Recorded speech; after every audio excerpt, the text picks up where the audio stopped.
Okay. Thank you all very much for being here. Today is December 8th, 2025. This is a regular meeting of the City of Philomath City Council. It is currently 7:02 p.m. and I'm going to bring this meeting to order. Thank you all for coming here. I always appreciate when folks spend their evening with us. I know it's not always fun or, you get the highlight of your week, but it really is important for our community and for the council to hear from folks. So I appreciate you taking the time. I'm just going to do a quick overview of the agenda because there's a few. I just want everyone to know kind of the process since I think folks are here to talk about specific things. We're going to start with a roll call in just a second, and then I'm going to recognize some committee members who are completing their terms of service. We appreciate our volunteers a lot. Then we will have a period of public comment. I'm going to go out on a limb and guess that most of the people here are here to talk about utility rates. If that's the case, I'm going to ask that you save that and I'll call on you during the actual utility rate listening session, just so we can kind of keep all the comments about that particular subject as part of one discussion, and we'll keep the general public comment time for if there's anything else on anyone's mind that they'd like to talk about.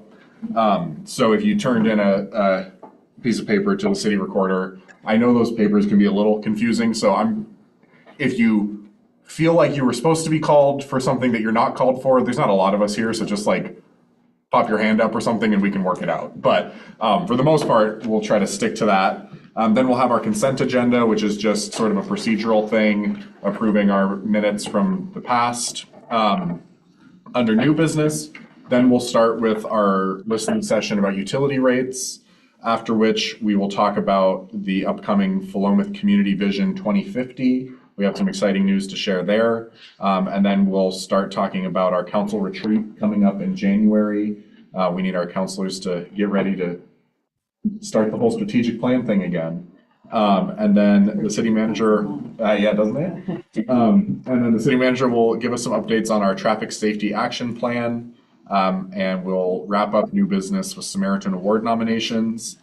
We have several ordinances and resolutions. They're all resolutions this evening. The first one is a proclamation denouncing violence. The second one is adopting a financial policy for reserves, contingencies, and unappropriated ending fund balances, followed by adopting the 2025 Water Management and Conservation Plan, and finally establishing the 2026 System Development Charge Rates.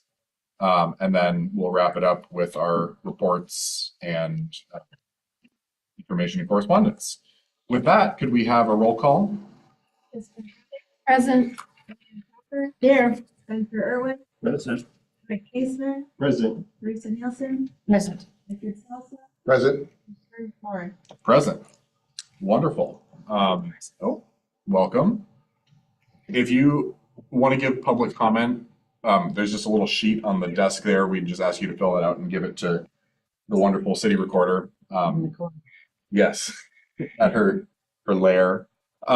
So with that, we do want to recognize some wonderful volunteers who have given their time and service to the city. I don't know, do we have folks here in person?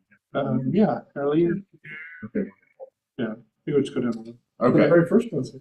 Wonderful. Well, I don't know if they're still in that order. Okay. But this is a tradition that we do at the end of the year.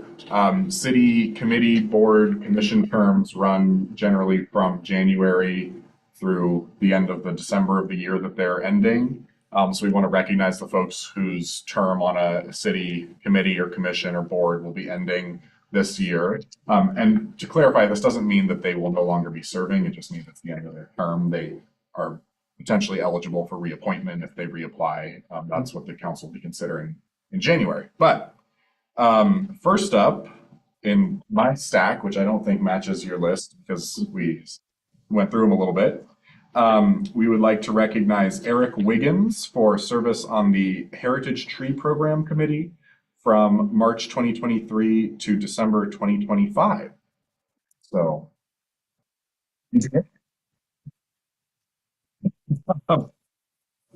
Then we also have John Simonson, who also served on the Heritage Tree Program Committee, March 2023 to December 2025. So thank you, John.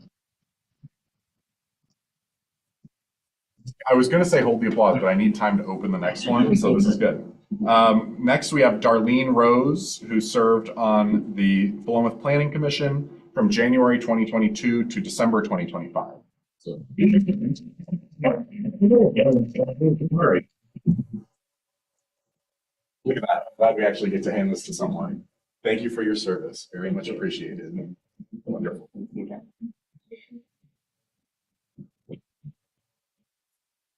Okay. Next up, we have Amanda Polly, who serves on the Inclusivity Committee from October 2023 to December 2025. So thank you, Amanda.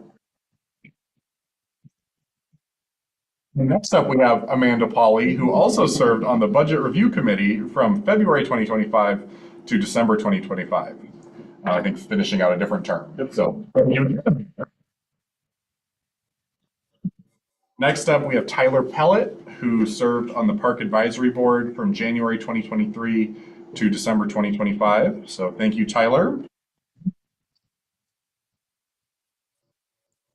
Then we have Gianna Bernardini, who served on the Tree Advisory Board from January 2023 to December 2025.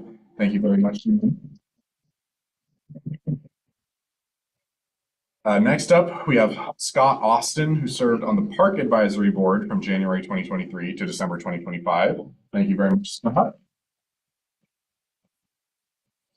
And last but certainly not least, we have Jen Amador, who served on the Inclusivity Committee from December 2024 to December 2025. So thank you. Again, I will just say, as I always do, Philomath is the city of volunteers, and none of the work that we do would be possible without our amazing volunteers and our dedicated community members. So thank you to everyone who steps up and gives their time to the community. And if any of you in the room are really thinking, wow, I wish I could be like them. Great news. You can. We will be appointing new members to committees and boards and commissions in January. And are those live yet? They are live, yes. So you go on the city's website, you can see all of the vacancies, and we're accepting applications, and the council will make appointments in the new year. So thanks again. Next up, so at this point, we'll have public comment. I think we have one online public comment. Is there anyone? I don't have the forms yet. But okay, there's no one in the room who wanted to give public comment. Just general public comment, not related to utility rates. Is that right? Okay. We do have one public comment online. Then we have Councilor Keating from Toledo, and I think Councilor Keating sent in an email that you have printed out here. And Councilor, before you go, I know this isn't normally how we do public comment. I was just going to say this was on my list of things to discuss when we get to councilor reports. Which unfortunately is the very last thing in the meeting, Councilor Keating. So I understand if you just want to say your thoughts and then you can head out. But just to say that this was on our mind. But I'm happy to stick around. Okay. Well, you say that now. If it would be helpful. If it would be helpful. Well, I could always check out and come back a little later. No. Sure. I'm also very excited to see how you guys do city council meetings. So there's a plus to that. I just came from the Lincoln City Council meeting a few minutes ago, so it's kind of fun to see how other towns in the area are doing. With that, I am going to say my little public comment spiel then before you begin. But for public comment, comments are limited to 3 minutes, and a 30-second warning will be provided. The council president will be in charge of keeping the time. Speakers should provide their name and city of residence. Those who attend public meetings are required to adhere to the council's rules of proceedings and observe the same standards of decorum as members of the council. Further, at the discretion of the presiding officer, members of the public who fail to observe these rules of procedure will be asked to discontinue speaking and will not be allowed to speak again for the remainder of the meeting. And my favorite part about being mayor is having to say that before anyone talks to me. So friendly. With that, take it away, and Councilor Nielsen will keep our time. All right. Hi, I'm Andrew Keating. I am a city councilor in Toledo, right down Highway 20. Let me begin by noting that I speak only for myself, not on behalf of the city or its council. Over the past few weeks, I've championed 3 resolutions that our council passed unanimously, and I've attached those for your reference. You should have those in front of you. First, I encourage Toledo's City Council in a time of increased racial and cultural discrimination and violence to reinforce the Toledo welcomes you values that we strive for here. Our new resolution aligns well with the one that you are considering tonight, denouncing all violence. It is imperative that the people who live in our communities feel safe, regardless of the color of their skin, nation of origin, or primary language. Seeing a resolution like the one you are considering tonight gives me faith that you, like me, see strength in diversity and will work hard to ensure that all who call our communities home will be treated fairly and humanely. Thank you for your work on this. I also want to encourage the Philomath City Council to consider joining Toledo in supporting Newport, Lincoln County, and the Newport Fishermen's Wives in calling for the permanent return of the Coast Guard search and rescue helicopter to Newport. While DHS has told Senators Merkley and Wyden it intends to keep the helicopter in Newport permanently, with the case still in federal court, many of us feel it important to have that assurance in writing or affirmed by a federal judge. This helicopter is a critical asset for the fishing, recreation, and timber industries, each of which are certainly important to Philomath residents as well. Philomath can help send a strong message that building an ICE detention center in Newport is not worth the far-reaching harm it would cause our shared regional economy. There are many links between Philomath and coastal communities like Toledo and Newport. We share a commuting workforce, particularly in the timber, commercial fishing, and recreation industries. The economic stability of our citizenry should also be a priority for you, as people who live on the coast frequently turn to Philomath businesses for goods and services less available in our small communities. Likewise, tourists will stop in your stores and restaurants while driving to the coast for a vacation. As word about the potential detention center has already gone national, it's not hard to draw a conclusion that our tourism-based economy would be negatively, perhaps irreversibly affected by its construction. People of color will stay home from work, many out of fear of being misidentified as undocumented immigrants. They may move from the area altogether. Businesses will almost certainly close. Whatever your political perspective, I hope you'll join the cities of Newport and Toledo and others in saying that an ICE detention center would cause too much harm to the people and economies we share. 30 When I seconds. brought these resolutions to Toledo's council, it was to emphasize that while Newport may be the focus of headlines these days, our communities are interdependent and our solidarity in this moment matters. I just want to add, before I thank you for your time and consideration, that the federal court case did continue today, and the Coast Guard did not present a settlement that aligned with, or any sort of written documentation that aligned with the message that Senators Merkley and Wyden heard about the permanence of the helicopter in Newport. So nothing in writing yet. Thank you. Thank you very much. Thank you very much. Thanks for being here. And yeah, as I mentioned, I had a conversation with Mayor of Newport last week and was planning to bring that up during our council reports section and see sort of what we wanted to do at that point. Is the council fine on kind of pausing that discussion until we get to that point? Okay. Then I don't know if he's still here, but thank you, Councilor Keating, for the comments. 2 thumbs up for it. Oh, good. There he is. Any other public? I think that Mayor Kaplan did hope that he could make it, or that he could participate in some discussions. He is traveling in New England this week, and I was able to for this. Thank you. I appreciate that. Any other public comments? No one else signed up.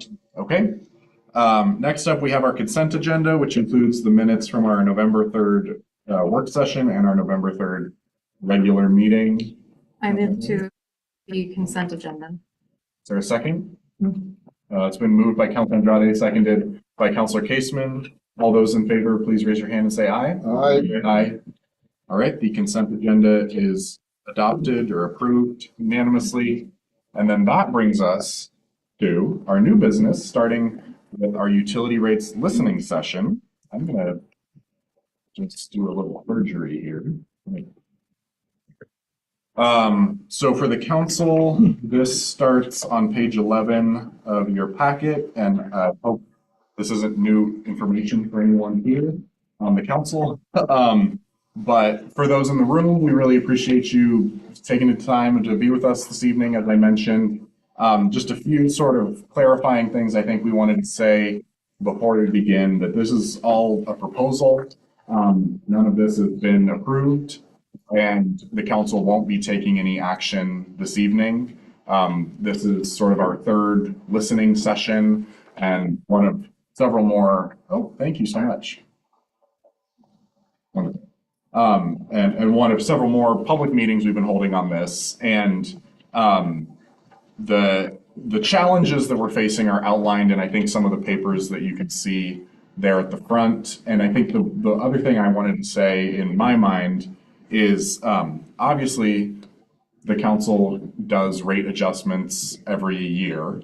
They adopt the rate schedule for utilities every year, and that usually goes up generally sort of with inflation or with other costs. And I think, I'm guessing a lot of folks are here to talk about the dollar amounts of rates. I think one thing I want to emphasize with what the council's been doing for the past several months is also looking at the structure of those rates.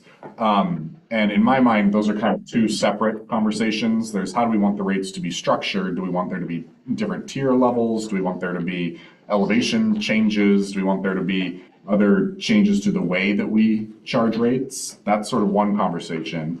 And then there's another conversation, which what are the dollar amounts that we're charging for those rates? So just to say, that's something I'm curious to hear about is, I don't imagine anyone will come up here and say that they want to pay more. But I would also love if people have thoughts on some structures, so that we can take some action on both of those fronts. But I think before we open it up, anything else from the council that you're wanting to hear about or that you'd like community feedback on with this, or should we go ahead and get started? Okay, and I think maybe if it's okay with the council, since we scheduled this as a separate public or a separate, listening session, we can maybe be a little more relaxed than our usual guidelines. If, maybe give a little bit more time or allow for, if people have some questions, potentially we can take those under advisement here.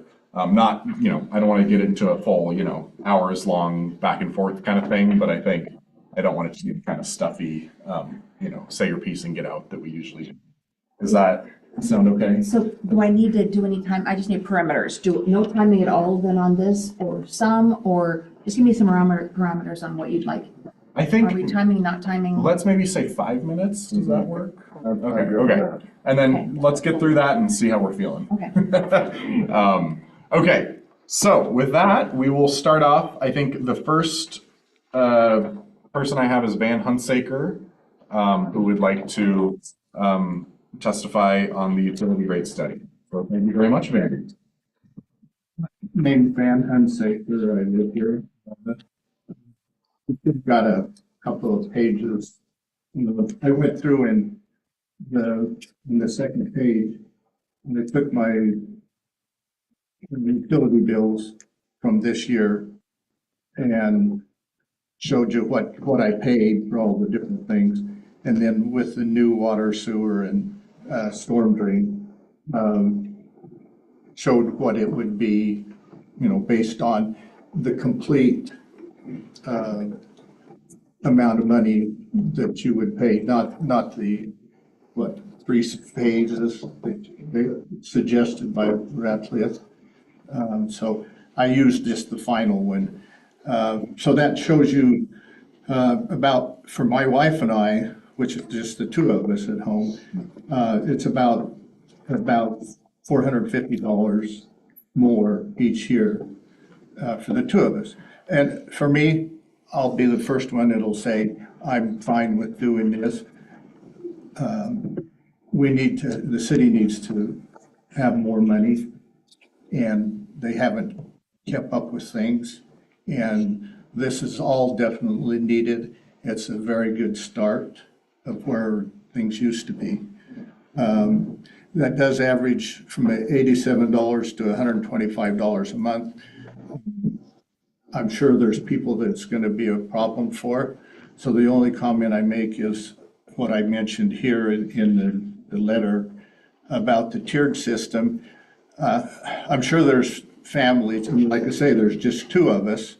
And we went over that first tier just twice, and that was because we have water outside plants, not the lawn.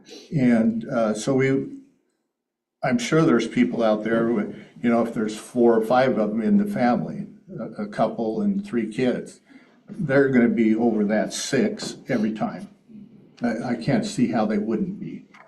And so I would maybe caution you, maybe look at that a little closer.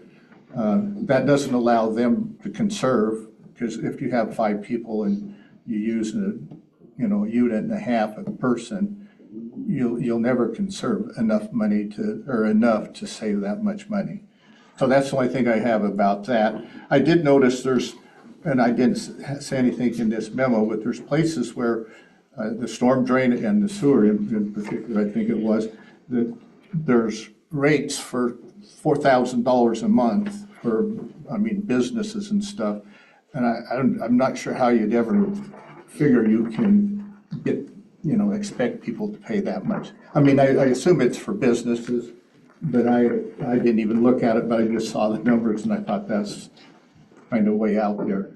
Yeah, I do have other information there in the second paragraph that I'd like you to take a serious look at, and I'll take any questions. I won't say any more about that you can read that. Any questions? Okay. Thank you. Thank you very much. Then, All right, next up, we have Mark Knudsen.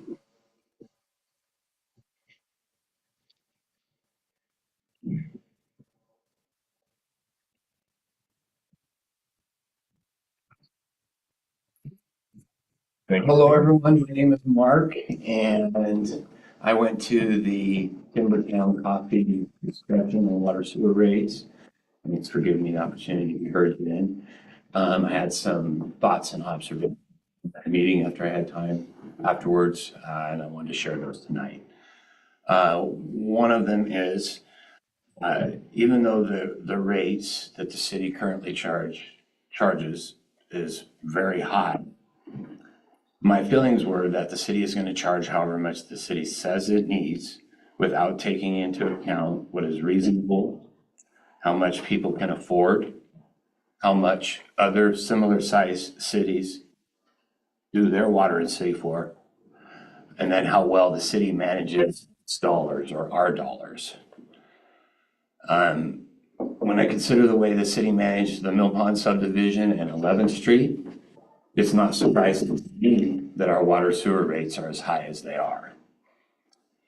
I also, about halfway through the meeting, I started to realize it's not about conserving water, it's about increasing revenue for the city. And kind of halfway through, at first I thought during that meeting or that discussion that we were going to talk about lowering the rates. And really halfway through, I started to realize, well, the net effect is actually to increase revenue. That's if I understood correctly. And so my thoughts were that we're going to have a slight decrease under 6, CFMs. I'm probably getting that. So what I imagine is families, or not families, households of 2, or if you live by yourself, you're going to get a small break. Some of that's going to be eaten up with the change in the base rate. If you have a family or a household of 2, probably also going to have a break. Household of 3 is about the break-even spot. Household of 4 or 5, if you use a typical amount of water, you're going to actually be paying more. And this is already starting from extremely high rates. And so I personally, even though in my case, I might save a little bit because of the slight reduction that was proposed, it just feels bad to me, honestly, the idea of putting that on the backs, that small savings on the backs of larger households. So I think there's a reason why very few people come to these things. I think nearly 100%, not 100%, but I think nearly 100% of Philomath feels like our rates are too high.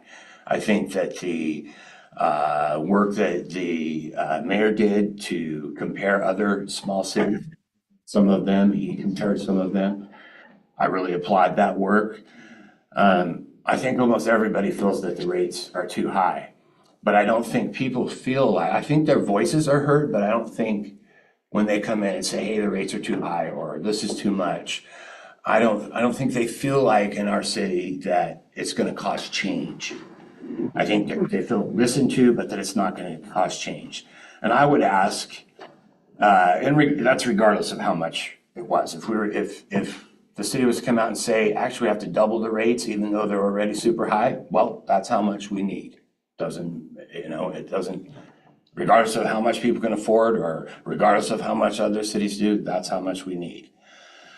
I would ask, would the city charge less or make do with less if they found out that everybody was frustrated with the rates? I just don't think people come to these things because I don't think that they think there's going to be a change. When they feel like their voices aren't heard, they don't get involved, or that their voices don't cause change. With all due respect, I would like to ask, and this is myself included because I was on the planning commission, but with all due respect, I'd like to ask, when is the last time the mayor or the council said no to a city manager recommendation? I personally don't think it's easy to say no. It's easy if you say yes and you go along, but my experience, when you say no, you're put on the spot. And if the answer is, and I haven't followed, and I'm not being accusatory because I honestly don't know. I paid attention to some things, but if the answer is no, I pretty much always go with the city manager recommendation. You have to wonder what the point in having a city government is if everybody just goes along with that. And so I'll just ask to evaluate that. In conclusion, I would propose, especially because we want to hear what the city has to say. I've been hearing that. So I would propose that we share, I'm almost done. In conclusion, I would propose that we share the results of the mayor's work in comparing small cities in Oregon. Share that in a newsletter. I hope that's okay that I shared that you've been doing that. I don't know if you've shared that with them. We're going to talk about it in a second. Okay. I plugged into ChatGPT, and you guys have all seen the results that I found. But I would propose that we share the results of the mayor's work in the newsletter along with a survey, and we ask the citizens, how do you feel about the water sewer rates? And I also, again, applaud the efforts. I know you spent a lot of time looking into that, and I know that your results weren't exactly like mine, but they still say Philomath is at the very high end. So what I would propose we do is we take all of the cities that the mayor got results on and find the statistical middle. And that would make us not the most frugal of the cities, but that would make us not the most radical, out of control with spending of the cities. And so I would propose the middle ground. And I think most people in Philomath would be supportive of that if we took the statistical average. This is what Oregon small cities charge. Find that middle. This is what our rates should be. So thank you for hearing what I had to say. Thank you very much. Thank you, sir. Thank you for being here. And then we only have one other person signed up, who's Grant Gardner. Long time no see. And again, if anyone else wanted to chime in, there's still some sheets in the back you can give to the city recorder. I just don't want to cut anyone off. So please go ahead. All right. My name is Grant Gardner. I live here in Philomath. I've been here for about 3 years now. I went to high school at Philomath, graduated from there, and found my way back here a little while later. And yeah, I wanted to come here tonight and talk about the water rates. I completely understand that the treatment plant is a necessity, the reservoirs and all that. I get it. The systems are old and there's a lot of deficiencies. And I understand that that's necessary. My problem is the percentage increase of how quickly it's going up, because from 2024 to what this proposed 2027 would be, it's about a 43% increase over about 3-4 years, which is a lot. I didn't get that much on my paycheck. It's a lot. It's a ton. You know, when we're looking into the water treatment plant stuff, it looked like it was a system that was going to be about, it wanted to produce about 2.5 million gallons a day. Which if I'm reading that correctly, estimating yearly, it's about 900 million gallons that it can treat. Now, on the reports that I read through the ref list Inc. that they did, and then I went back and looked at the 2018 like Water Master report. It showed that the assumption was going to be that the city was going to have about 7,800 residents by 2045, 20 years from now. And even if every single resident, the 7,800 residents, use what the presumed amount of water use is per day, 106 gallons a day per person, that's only 300 million gallons a year. So this treatment plan is 3 times more than what we're assuming is the necessity in 20 years. You know, obviously that's assuming that the growth is only, 500 people every 4 years roughly. Now, like I said, I understand that's a necessity. It has to happen somehow, some way. I think it's being overdone. I think it'd be great to have room for, adding on to it in the future. I did see that there was a presumption about making space for a potential 3rd unit to be added in later. But aside from that, I want to focus a little more on the actual units themselves. It looked like the estimate was that they're assuming there's going to be about 2 units per person, per family, per month was kind of the guesstimation. And the way that the tier system's built just doesn't seem fair. We talk a lot about the fact that we want to see families come into this town and we want to see the community grow. But right now, my water bill is about $22,264 for 2025 for the year. Now, if I live in Corvallis, it's $1,325, significantly different for the same water usage, like going off all the different base rates, their tier programs.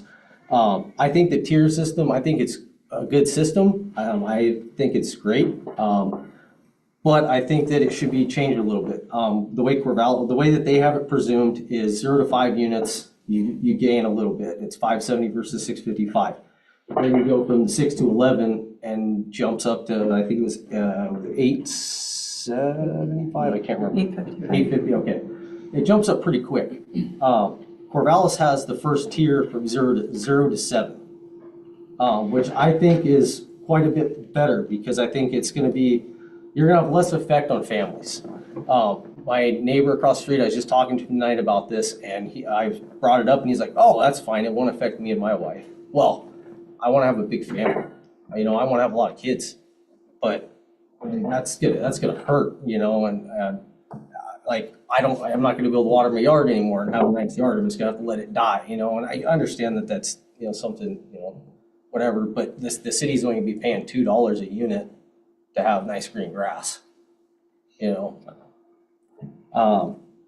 I would just like to see maybe a slight change to the tier system, as far as making it 0 to 8 for the first section, and going up from there. I think that would be a lot more fair for families, bigger families, because they're going to be impacted the most. I think that is all I had. I guess last thing is looking at the rate jump. I pay now $2,264 a year for this year. With the proposed adjustment rates and all that, using the same way that I do, I'd be paying about $2,700 a year. So it's a pretty big jump. I think that's all I got. Wonderful. Thank you. That Thank you. very thoroughly researched. Thank you very much. That was wonderful. That was very helpful, genuinely. Okay, I'm going to do one final call. Those are all the forms that I got turned in. Anyone else in person or online that wants to chime in? Okay. And then I will just, while we're on the topic of public comment, I'll draw the council's attention to, there's one piece of public comment that was submitted via the web form ahead of time. It's in your packet from Gianna Bernardini, expressing support for the changes for different rates, based on usage. And then one from Bill Boreskin. I don't know if I'm saying that right, Bill, if you're watching. And also expressing support for the volume-based approach. I just want to make sure we're including those in our public comments. So with that, I think there's now an opportunity for the council to discuss. People have additional thoughts or questions or feedback, either based on what we've heard, or your own research and thinking and reading. I'll maybe just before we dive into that, and if you were joined in any of these, summarize some of the other public outreach things we did. The counselor coffee we had a few weeks back. We had maybe like 7 or 8 community members there, around that, like around 10, maybe a little less. And it was a good discussion. We walked through the proposed changes. I think there were concerns about the increases. There was a good discussion around some of the changes. I think my favorite quote from it was around the elevation surcharge, when a community member asked if that meant that people on the tops of hills would get a discount on their sewage because it's easier for it to fall downhill. And I was like, you know what? You got us on that one. It's a good point. So it was a good discussion.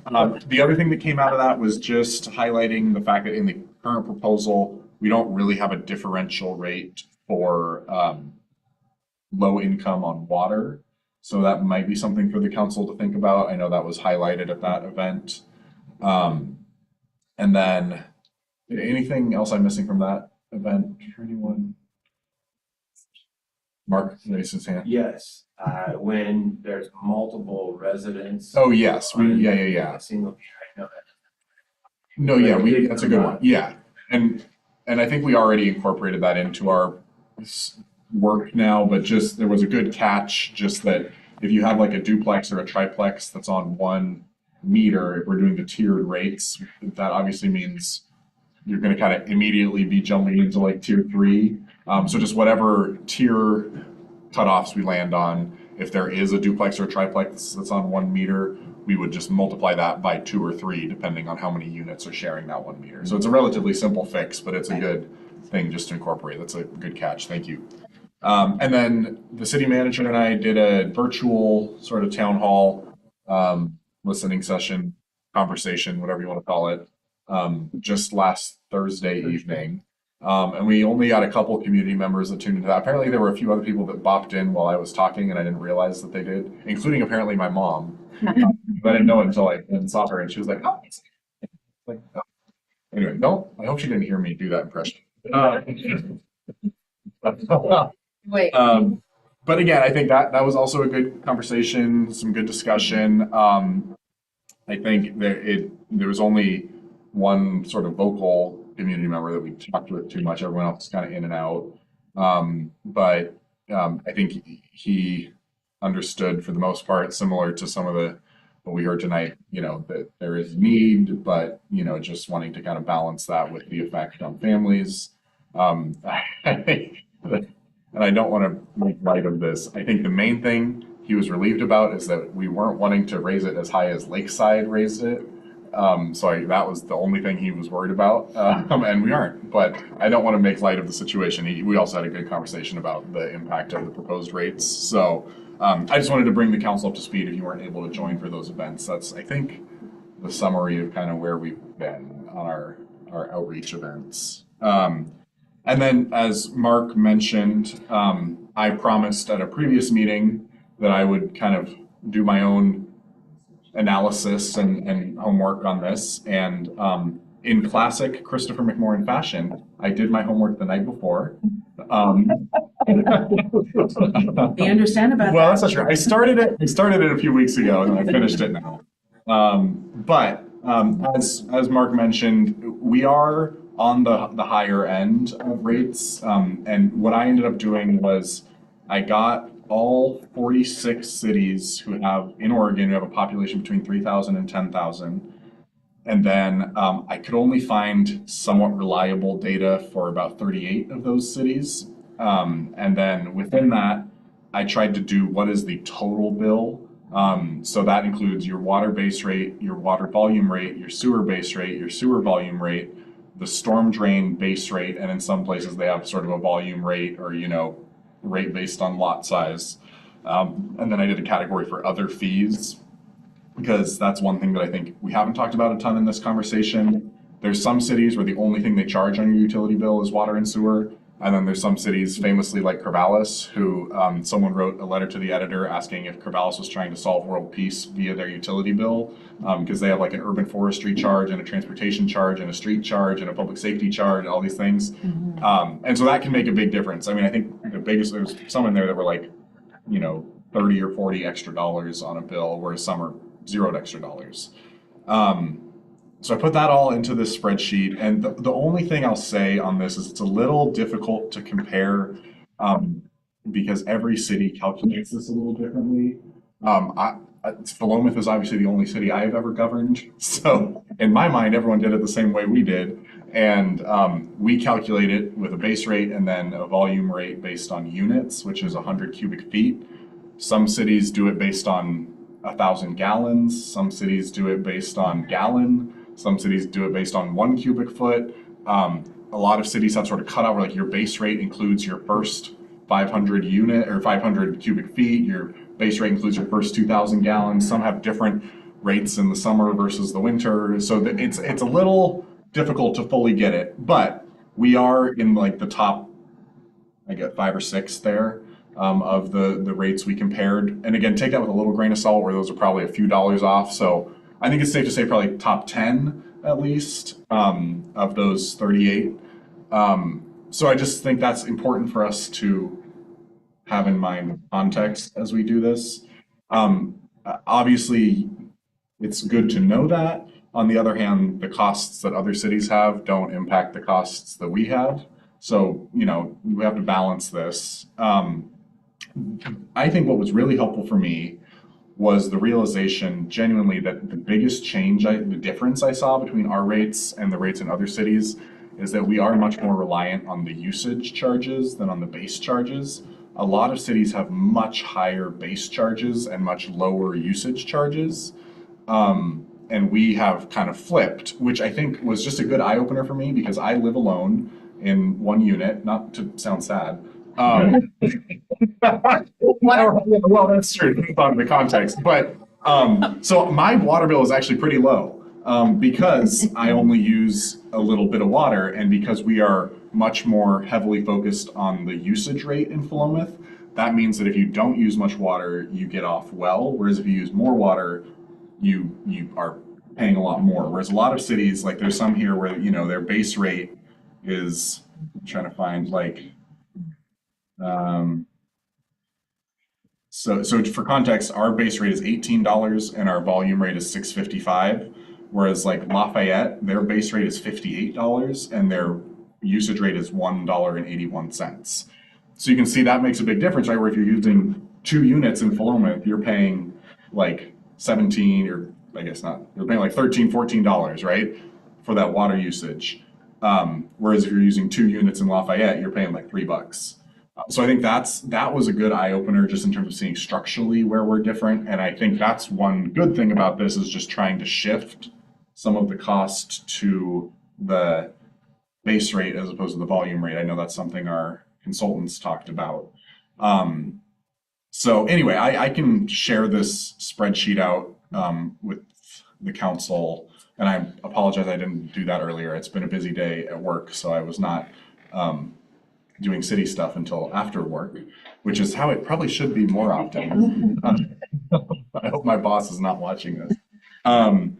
But I think I also do want to do some way of sharing this out publicly. I just want to like, I'm not confident in all of my accuracy just yet, so I want to do a little more cleaning up, making sure I'm not, misleading anyone.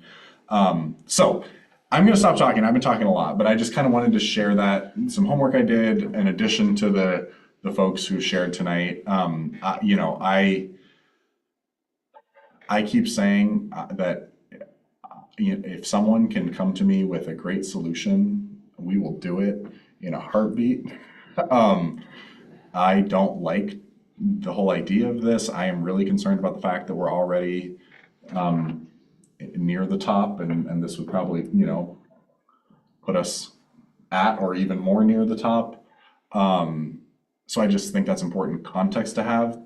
But on the other hand, it's up to the council how we want to balance our budget and our expenses. So that's the really fun conversation we get to have tonight.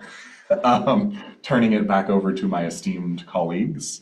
And I think, as I mentioned at the beginning, we're not anticipating that the council needs to make any kind of decision this evening. We just want to kind of keep, as we've been doing the last several months, move that football down the field a little bit.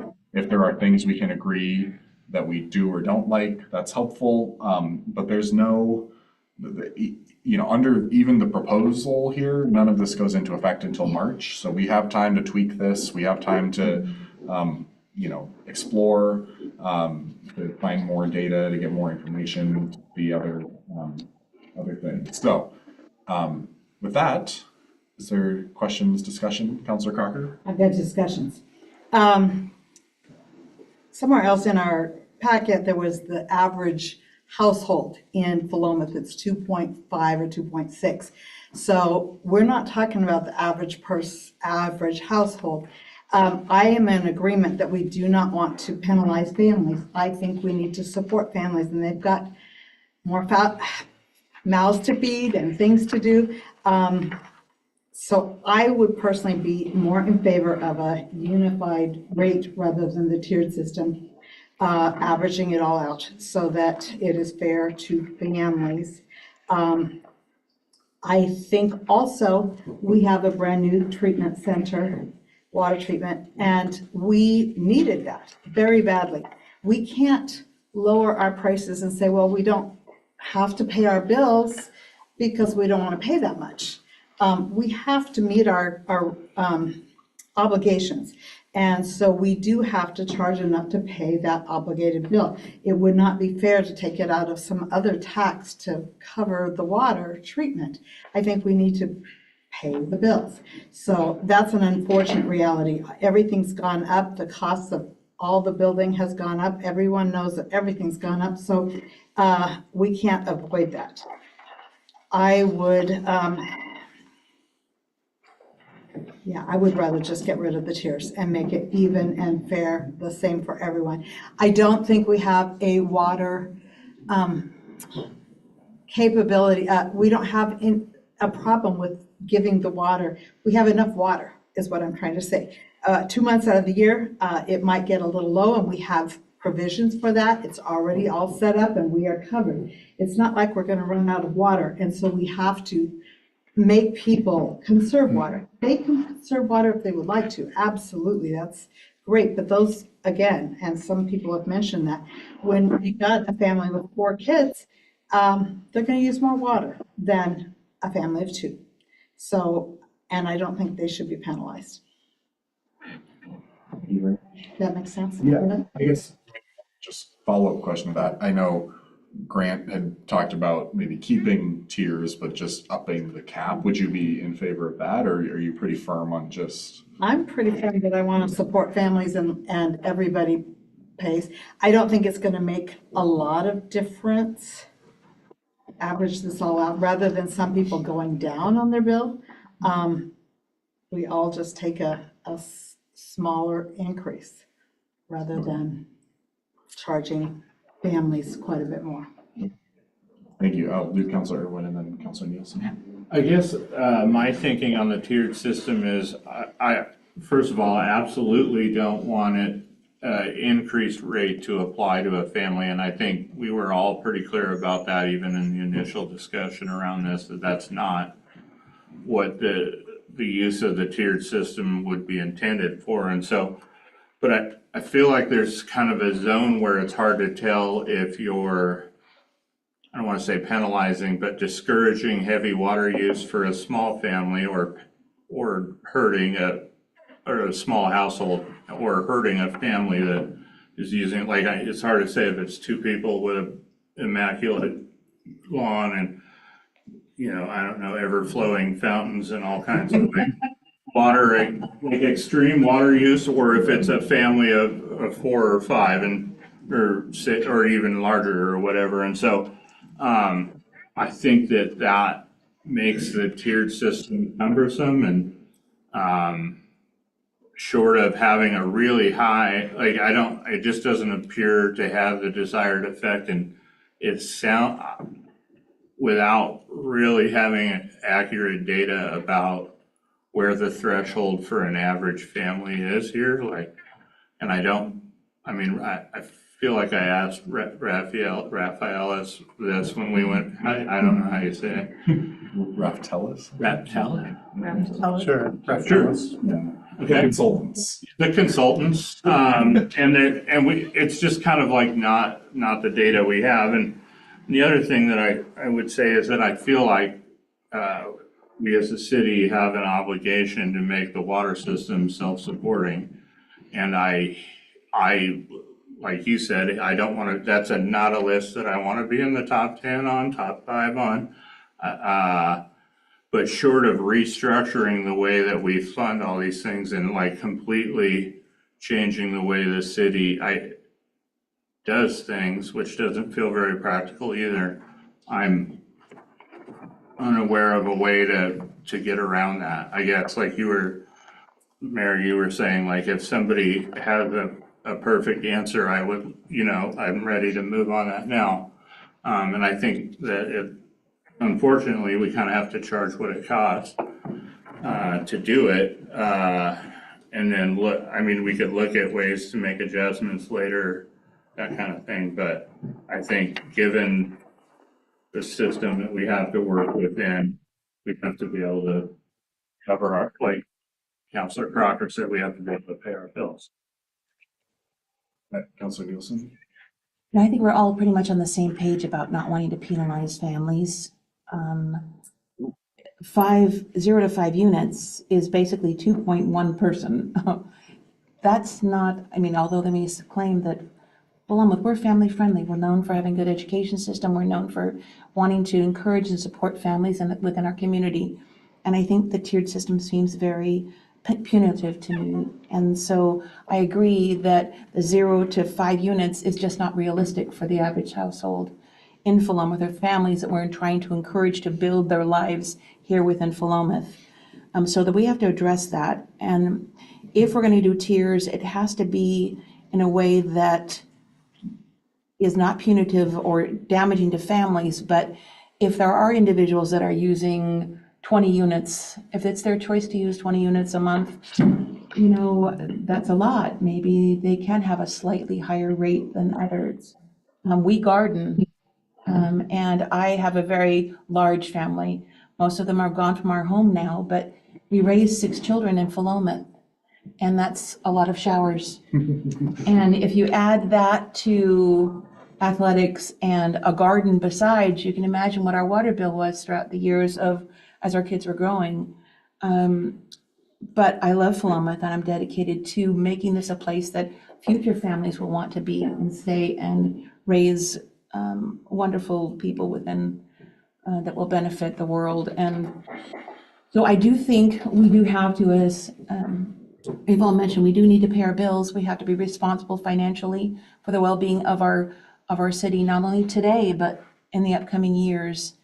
And we need to make some really tough decisions, but I think we're going to have to make them really carefully so that they affect the least amount of individuals as possible, but still raise the needed amounts to cover our expenses. Councilor Crocker? I agree with what you just said, and I would really be open to a two-tier, like 0 to 12, and then anything over 12 would be a higher amount. And I think a family, almost any size family, could conserve enough to make it under the 12, I would hope. I would also like to say it's very, very difficult to compare to other towns because we do not know the condition of their water system. They may have to turn around in a year and build a new system. We just put in all the new pipes in the roads and the plumbing and all the everything. And we are in a good place as far as the quality of our system. We don't know that these other towns that are charging less might not be just falling apart tomorrow and need to turn right around and do what we are doing now. So- It's a good point that I forgot to mention earlier. Just that was another sort of eye opener as I was going through this, just seeing that I should have added, a column of noting this, but there were a lot of other towns that were going through kind of the same conversation we're going through right now. We're even including hiring a consultant to do a utility rate study and looking at kind of how are we, able to meet our needs better and everything. So, yeah, it is difficult to truly compare. I just thought this was at least kind of good context to have, but I would anticipate, regardless of what we do, other cities will be doing this similar process. So it's certainly not like just a Philomath, like everyone else has been super on top of things and we're not. That's not at all what's going on. So that is a very good point. But yeah, and yes. One of the things that's come up that staff could probably help out with here is, I don't know, we've done a great job of looking at the inputs, the costs that went into that dollar amount. Why, we've talked a lot about this is the dollar amount that we need. How do we get there? We're discussing about that. I don't know that as a council, we've had great conversations about how did we get to that dollar amount? And there are some inputs there. We know there's, ongoing maintenance costs that are gonna go up. We know that as we grow and expand, we're gonna, labor costs don't go down, right? Employees cost more money every year. And so that cost is built in there. There's a capital improvement plan and capital projects that are built into that. And those, the cost of those projects, we've seen close to 40% inflation in the last 4 years. Those costs are going to be reflective in the project costs, right? And so if a city hasn't looked at their capital improvement plan and they haven't updated those costs, they're already, up to 40% behind on what their future costs are going to be. So I definitely don't want to penalize ourselves because we're being proactive and upfront. We're tackling this on now. And as we've heard, many other cities are going through this same process of these projects got more expensive. We have to charge more money if we're ever going to do these projects. But I don't think we've looked at, staff worked with the consultant, come up with that list and look at the water master plan, look at the sewer master plan, identify which projects are most likely to happen the next 10 to 15, 20 years out and make sure those are accounted for. But I think that's another input we could look at. The city councils, I'm going to be looking at a policy tonight and kind of include in there to create a reserve for all of our funds. That's another input that got put in there, is to have a reserve and have something built up that we're not planning to spend next year, but to have a little bit of cushion there. So if something, major critical happens with our system, there's some funding to go to outside of the contingency. That's an input. It doesn't have to be there. Council's policy is to have it there, but again, faced with high utility rates, it's something else we can look at. So if the council wants to give some direction, we can definitely bring that back at the staff level, have another future conversation about what are the specific inputs and the dollar amounts associated with that number we were trying to hit. So the council's got more comfortable, more comfort in what that number is. And then I'm also hearing, so I saw some heads nodding in the right direction, but I'll still open for comment. The other is the tier. I mean, again, we can look at the tier system, bring something back. We talked about that quite a bit with the consultant, and we landed on the 3, and we even talked about where to put it.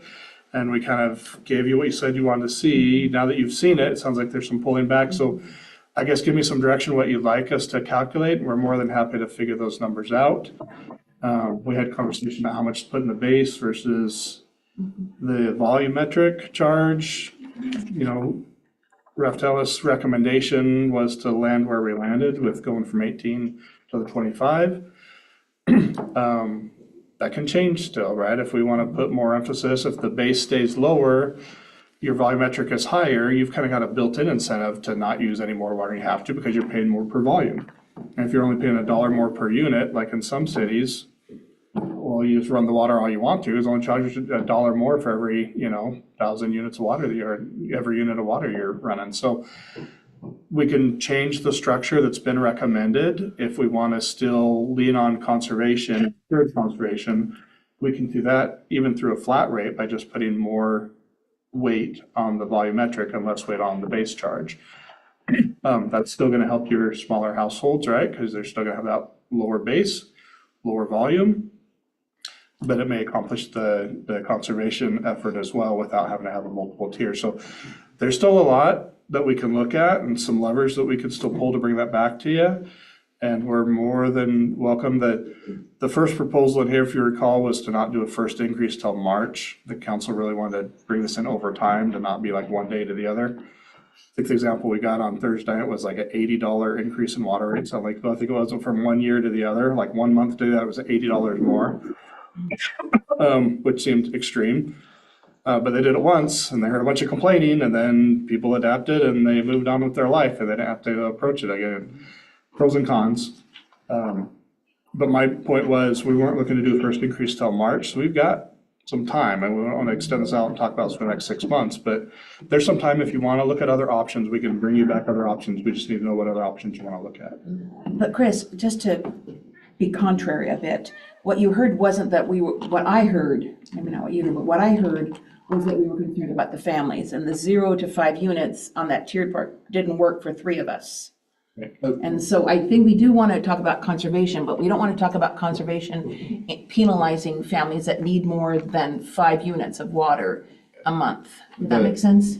I think one thing that's gotten a little lost in the conversation about part of the reason we went with the 3-tier rates is because if you fully use tier 1 and tier 2, it's basically the same as paying the flat rate right now. So it's not like you're paying more as soon as you use more than 6, because you get paid less for the first 5 units. You pay a little less for the first 5 units and a little more for the next. But unit 6 and up, correct. Yeah, so then if you average that out, it equals the same as you would be paying with a flat rate. The 7, what The is it, 55? That's kind of how, so that's why we landed on the three tiers. So we're not penalizing people who use more than 5 units. We're keeping it the same. You're saying it's the same through 11 units. Or roughly the same. I don't want to promise it's exactly the same, but I remember that's how they landed on that. Yeah. So I just think that's why, just as a refresher, that's why we landed on those 3, was that we are essentially, it's basically the same as 2 units or 2 tiers where you're keeping the base rate and then, or not the base rate, excuse me, the current rate, and then there's a heightened rate for more than 12 units.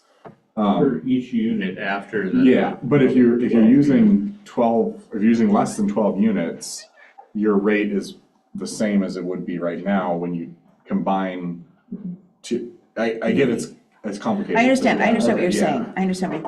So it's not like we're penalizing, like I just whole thing about penalizing Right, larger families. families. Like if as long as you're using, I mean, I'm still open to changing the caps or whatever, but I just think that's important. And I know Councilor Andrade has been wanting to say something as well. Well, and just to really quickly to tack onto that as well, the reason why we settled on 3 rates also was to help spread out and make it more equitable as opposed to the 2 rates. And so just wanted to give that additional context. But actually, Chris, you bringing up the inputs, that's exactly what I wanted to ask about, is if we can have access to the full report yet. Because like, I know that like the list of projects and stuff like that has been, looked over and kind of narrowed down by like Public Works and other staff. But I am still not clear on like what each of those different inputs are and which ones were chosen. And I think that if we all have those to look at and think about more, then it'd be like, oh yeah, like we could potentially change this one thing. and in this way, and that might, be of use. But so that was one thing. The other thing was, I'm curious to know a bit more about the new water treatment plant specs with regards to what we heard from our community member about the amount of water treated, and that being 3 times the amount of what we would, those numbers. And I know that we can expand, but I guess how much of the base package did we get for this new and upgraded water treatment plant? Is this the lowest tier we could get, kind of a thing, that will meet our needs? Yeah, and I can bring back more detail. That's a public works engineering question more, but I mean, it's being built for future capacity, but we're not like building it 3 times bigger than it needs to be, right? It's the building itself will be a structure big enough that it can house additional filtering systems. So as we grow, we can add systems in rather than tear down and rebuild the entire plant, which is what we're doing right now. So that will be useful.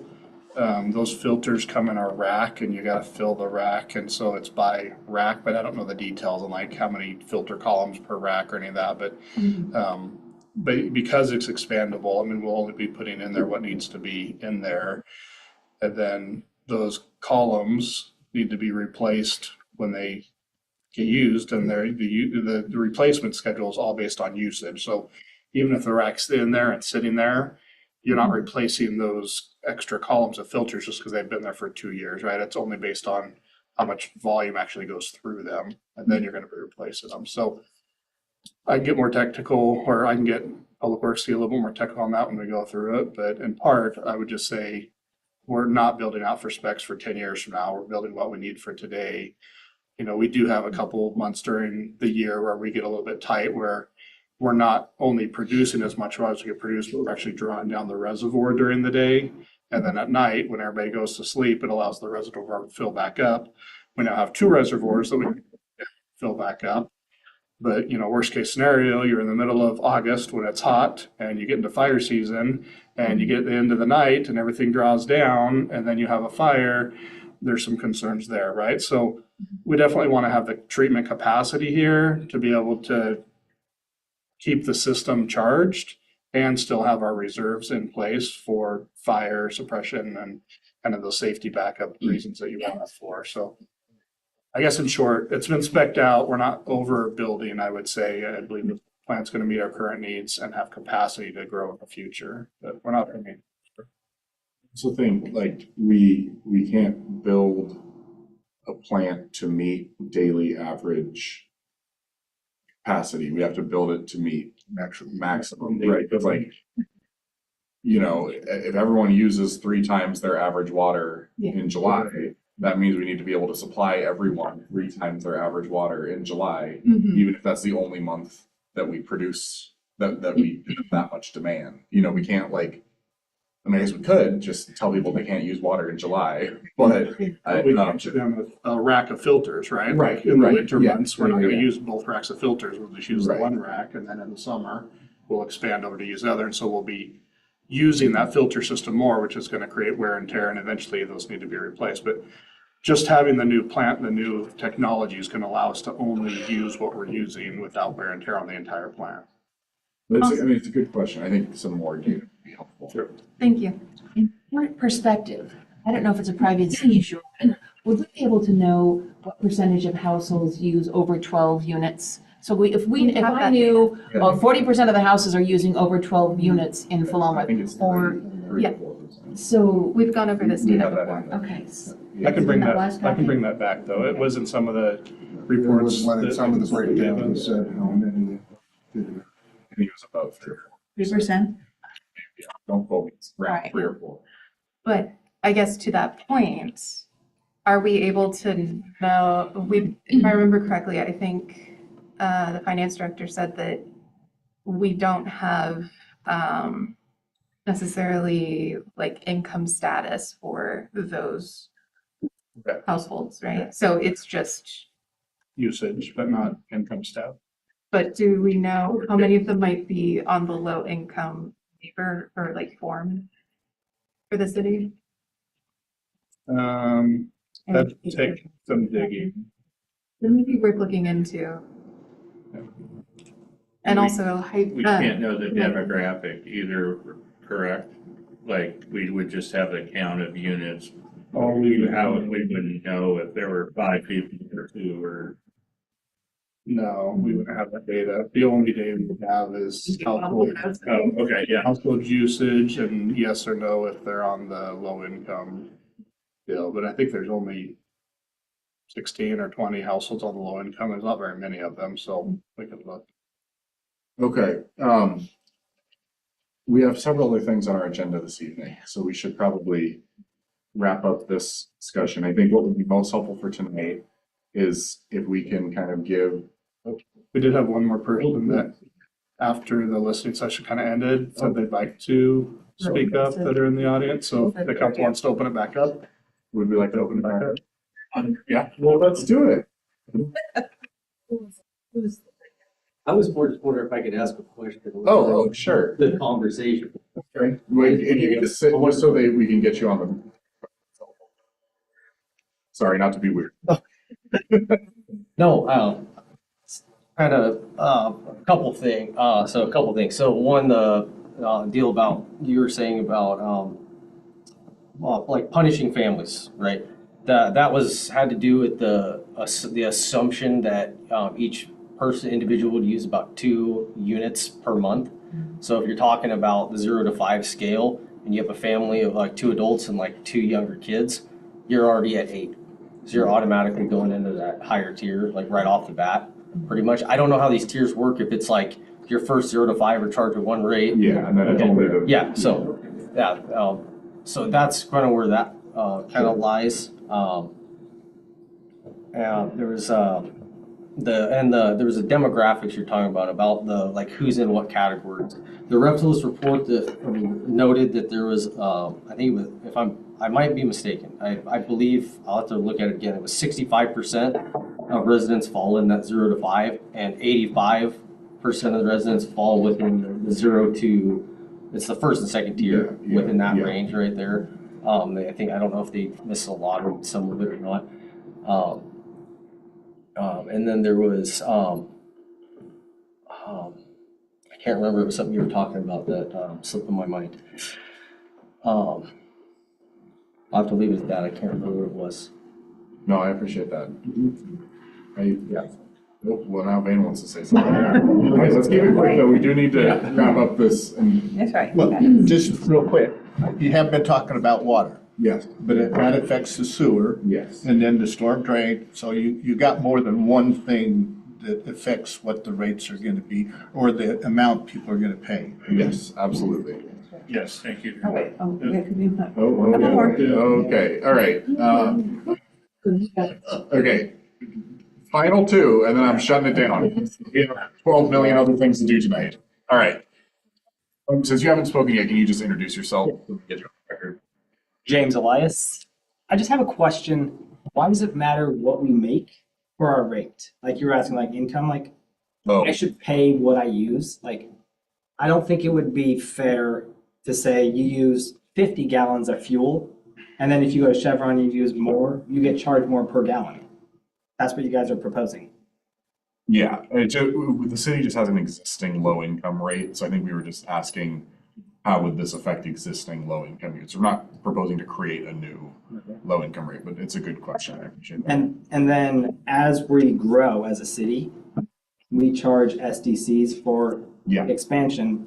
Isn't that gonna absorb a lot of this? Like, why do we need to increase our rates if we're gonna have fees tacked on for expansion for contractors?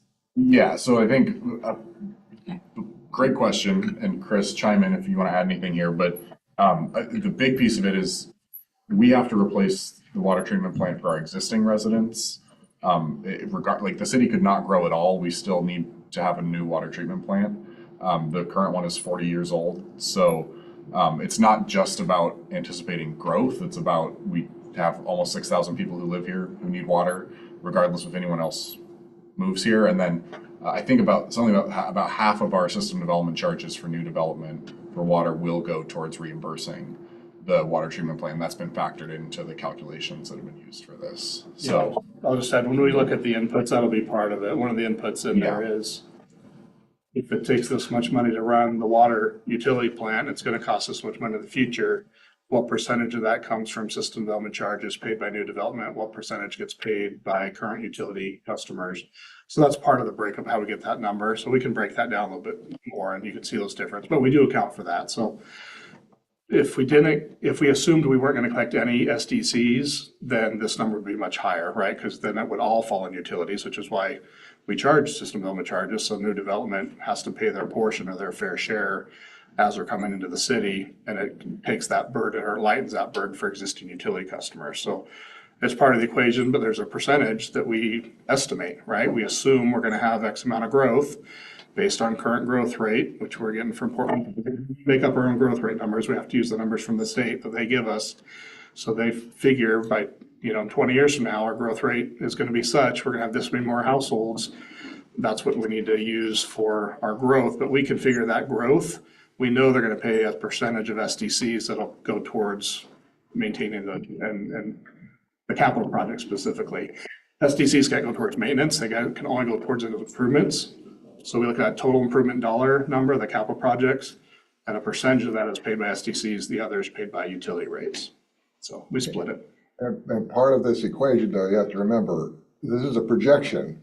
If growth actually stops, it's actually gonna put us in another bind because we're not getting the revenue, you know what I mean? It's that. It's a delicate dance. Yeah, we're trying to take that, everything into consideration. It's like Philomath's been getting, Yeah. developing a lot, we should have a pretty large Yes. kitty from those SDCs. Yeah. Everything's. And if we had a lot of growth, then we're gonna be, much more ahead, but, anyway, we don't go into that discussion. Yeah. That's for another night, anyway. does that feel like it answers your question, or? No, I see where you're coming from. Okay. It's very polite. Well, feel free to follow up. Appreciate it. Yeah. Mark, did you still want to say something? I'll be real quick. Okay. So I didn't look at those 5 years ago. I would just say that let's say we were near the top of what small cities in North 5 years ago. So I hear a lot about, we have this water facility that we need to work on now, and that's part of the cost. But there should be at some point, like if I come in here in 5 years and I find out we're still at the top, at some point we have to look at Philomath and why are these other cities able to do it for so much less than us? And so I guess I hope at least if we're gonna live with being the most expensive or near the most expensive, that we would not want to retain that record indefinitely. So I would like to think that, when I started looking into it about 5 years ago, comparing it to other, and I didn't look carefully, Philomath was still very high.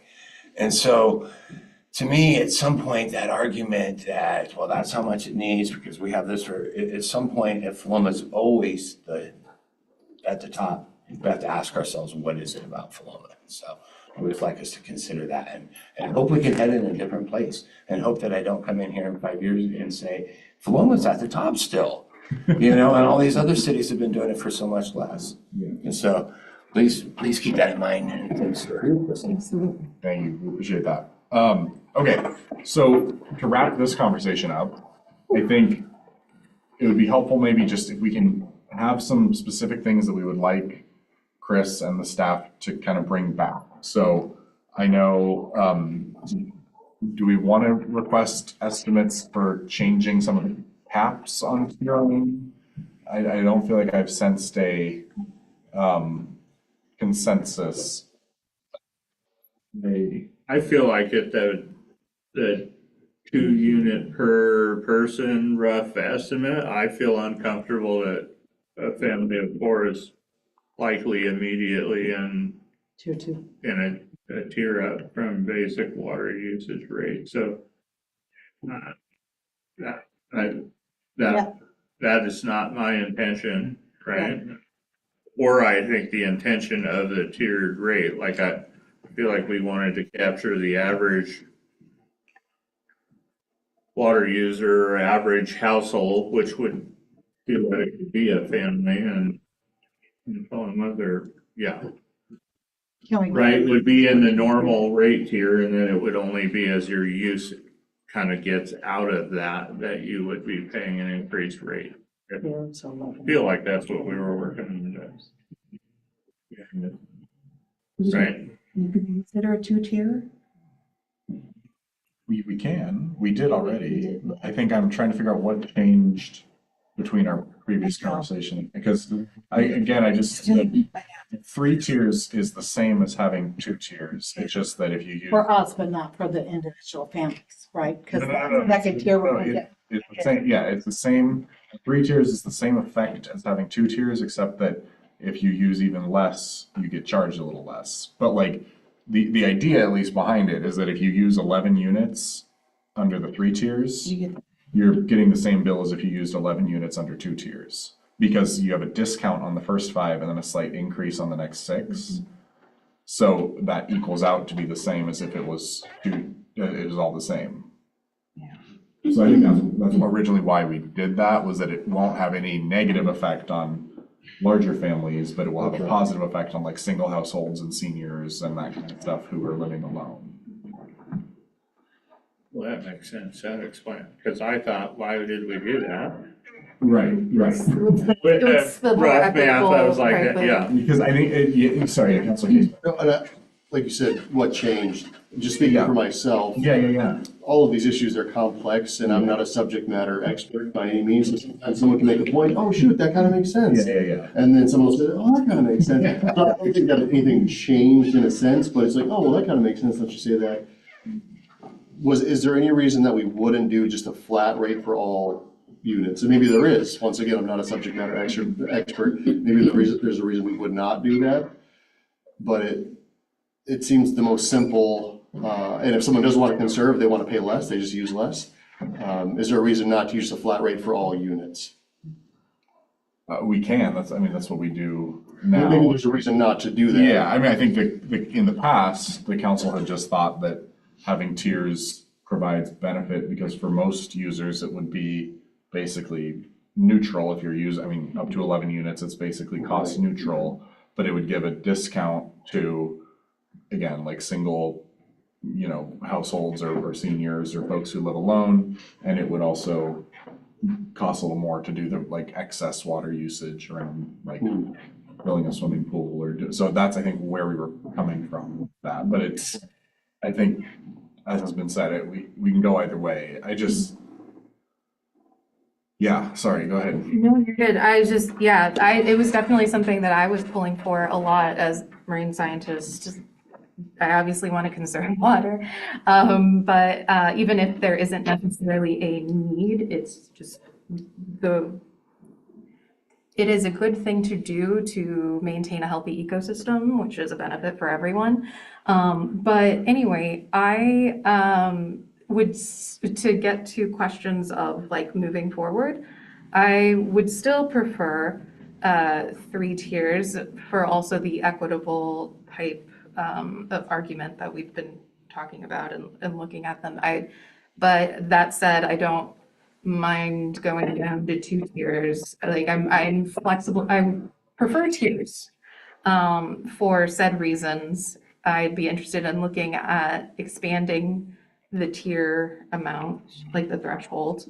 As for what else was the other thing? There was another thing, wasn't there? Well, there's been a lot. Sorry. Yeah, no, I meant, sorry, of the different, the base to volumetric. Oh, yeah. I'd be interested in looking at what increasing that looks like with potentially, the problem is that like without looking at the direct inputs and potentially removing things from the input, Right. You're not gonna get lower rates. You might get, or you'll get some lower rates for some individuals and like really high rates for others. So I guess I really want to talk about the inputs, but I'm also open to these other ideas that we have. Okay, I think maybe I'll rephrase. I don't know if that helped. Yes, sorry, I didn't mean to.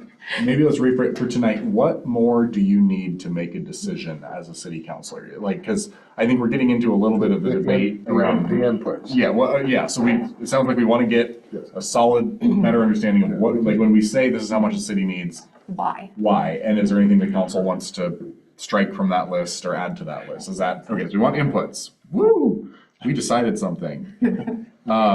What else do you need to make a decision? And again, not getting into what you want, but just, if you already know that you're gonna vote a certain way and that's how you feel, then you don't need anything else to make a decision. But if there's something that you feel like, would sway you one way or another, what is that thing that could help? Councilor Andrade? Knowing what tier percentage, like the percentage of customers make up the tier, having that brought back, because I can Okay. look through my packet, but also That's easy, yeah. just having it there always would be nice in these conversations so that we don't have to try to.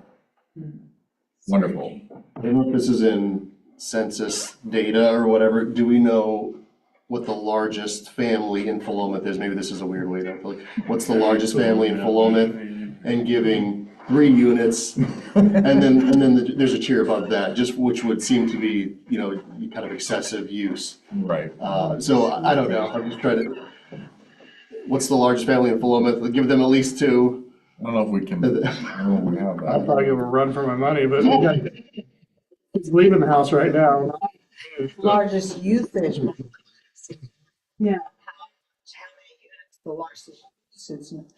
It's not our business necessarily to know how many people live there. Right, but I get, but was your point more like, because it's one thing if like me living alone is using 25 units a month versus I'm living with my 13 grandkids and we're using, 25 units. Councilor Irwin's like that. He's a single person that has an ever-flowing fountain, he's Right. fountains on and it's not water, or there's 10 people that it takes 1 shower a week, and then. Yeah. I think there's a gray area where they're overlapping and you just Totally. can't parse it out with the data, and so. And who do we want to give the discounts to? Do we want to give the discounts to 0 to 5 units, which are the single or the couple? We were assuming they're using 0 to 5. Or do we want to really expand that discount for the 0 to 8 units, which makes it a little bit more roomy for family size and getting a discount for those families of 4? Is there any homework you need them to? I've got a 0 to 8, 9 to 11, and 12 plus, but that's the way I divided it. But I mean, is there anything you need from them to be able to help decide that, or are you just thinking that? Well, You want to see that. I want to see That that, looks like. how that looks and how that affects the budget. 5 up to 8. Go from 5 to 8, And then, yeah, to 11, and, great. I still would like to see 0 to 9 and yeah. 0 to 11 and then 12 and up. Two tiers? Yep, Okay, well, we have the 2 tiers already from the initial proposal. 0 to 11. I think that's what it was, yeah. So- Okay, I think the biggest thing is, or one of the big things, not the biggest, is education to the public to look at their bills and see how many units they're using and to realize that they're paying a big amount to use so much more, and whether they want to wash their cars and water their lawns, and they may choose to do that, and they may have the money and it doesn't matter to them. That's fine, as long as they're aware of what's pushing their costs so high and its usage. Is that a post-decision Yeah. conversation that staff can bring, or do you want that at the time?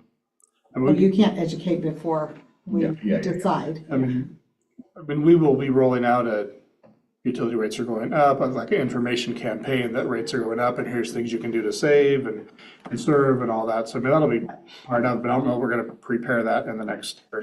No, you can't until we've decided what we're doing. But we put out a lot of information that we're meeting tonight, and there was 10 people that came, and there's a whole lot more in the population. Okay, so far we want the inputs, we want to know, again, just from the existing report, what percentage of customers are in each tier. We want to know what it would look like to change the tier limits for 3 tiers up 3 units. We want to just pull back what the 2-tier option was. Any other homework that counselors would need to maybe make a decision? Council's good on the elevation rate.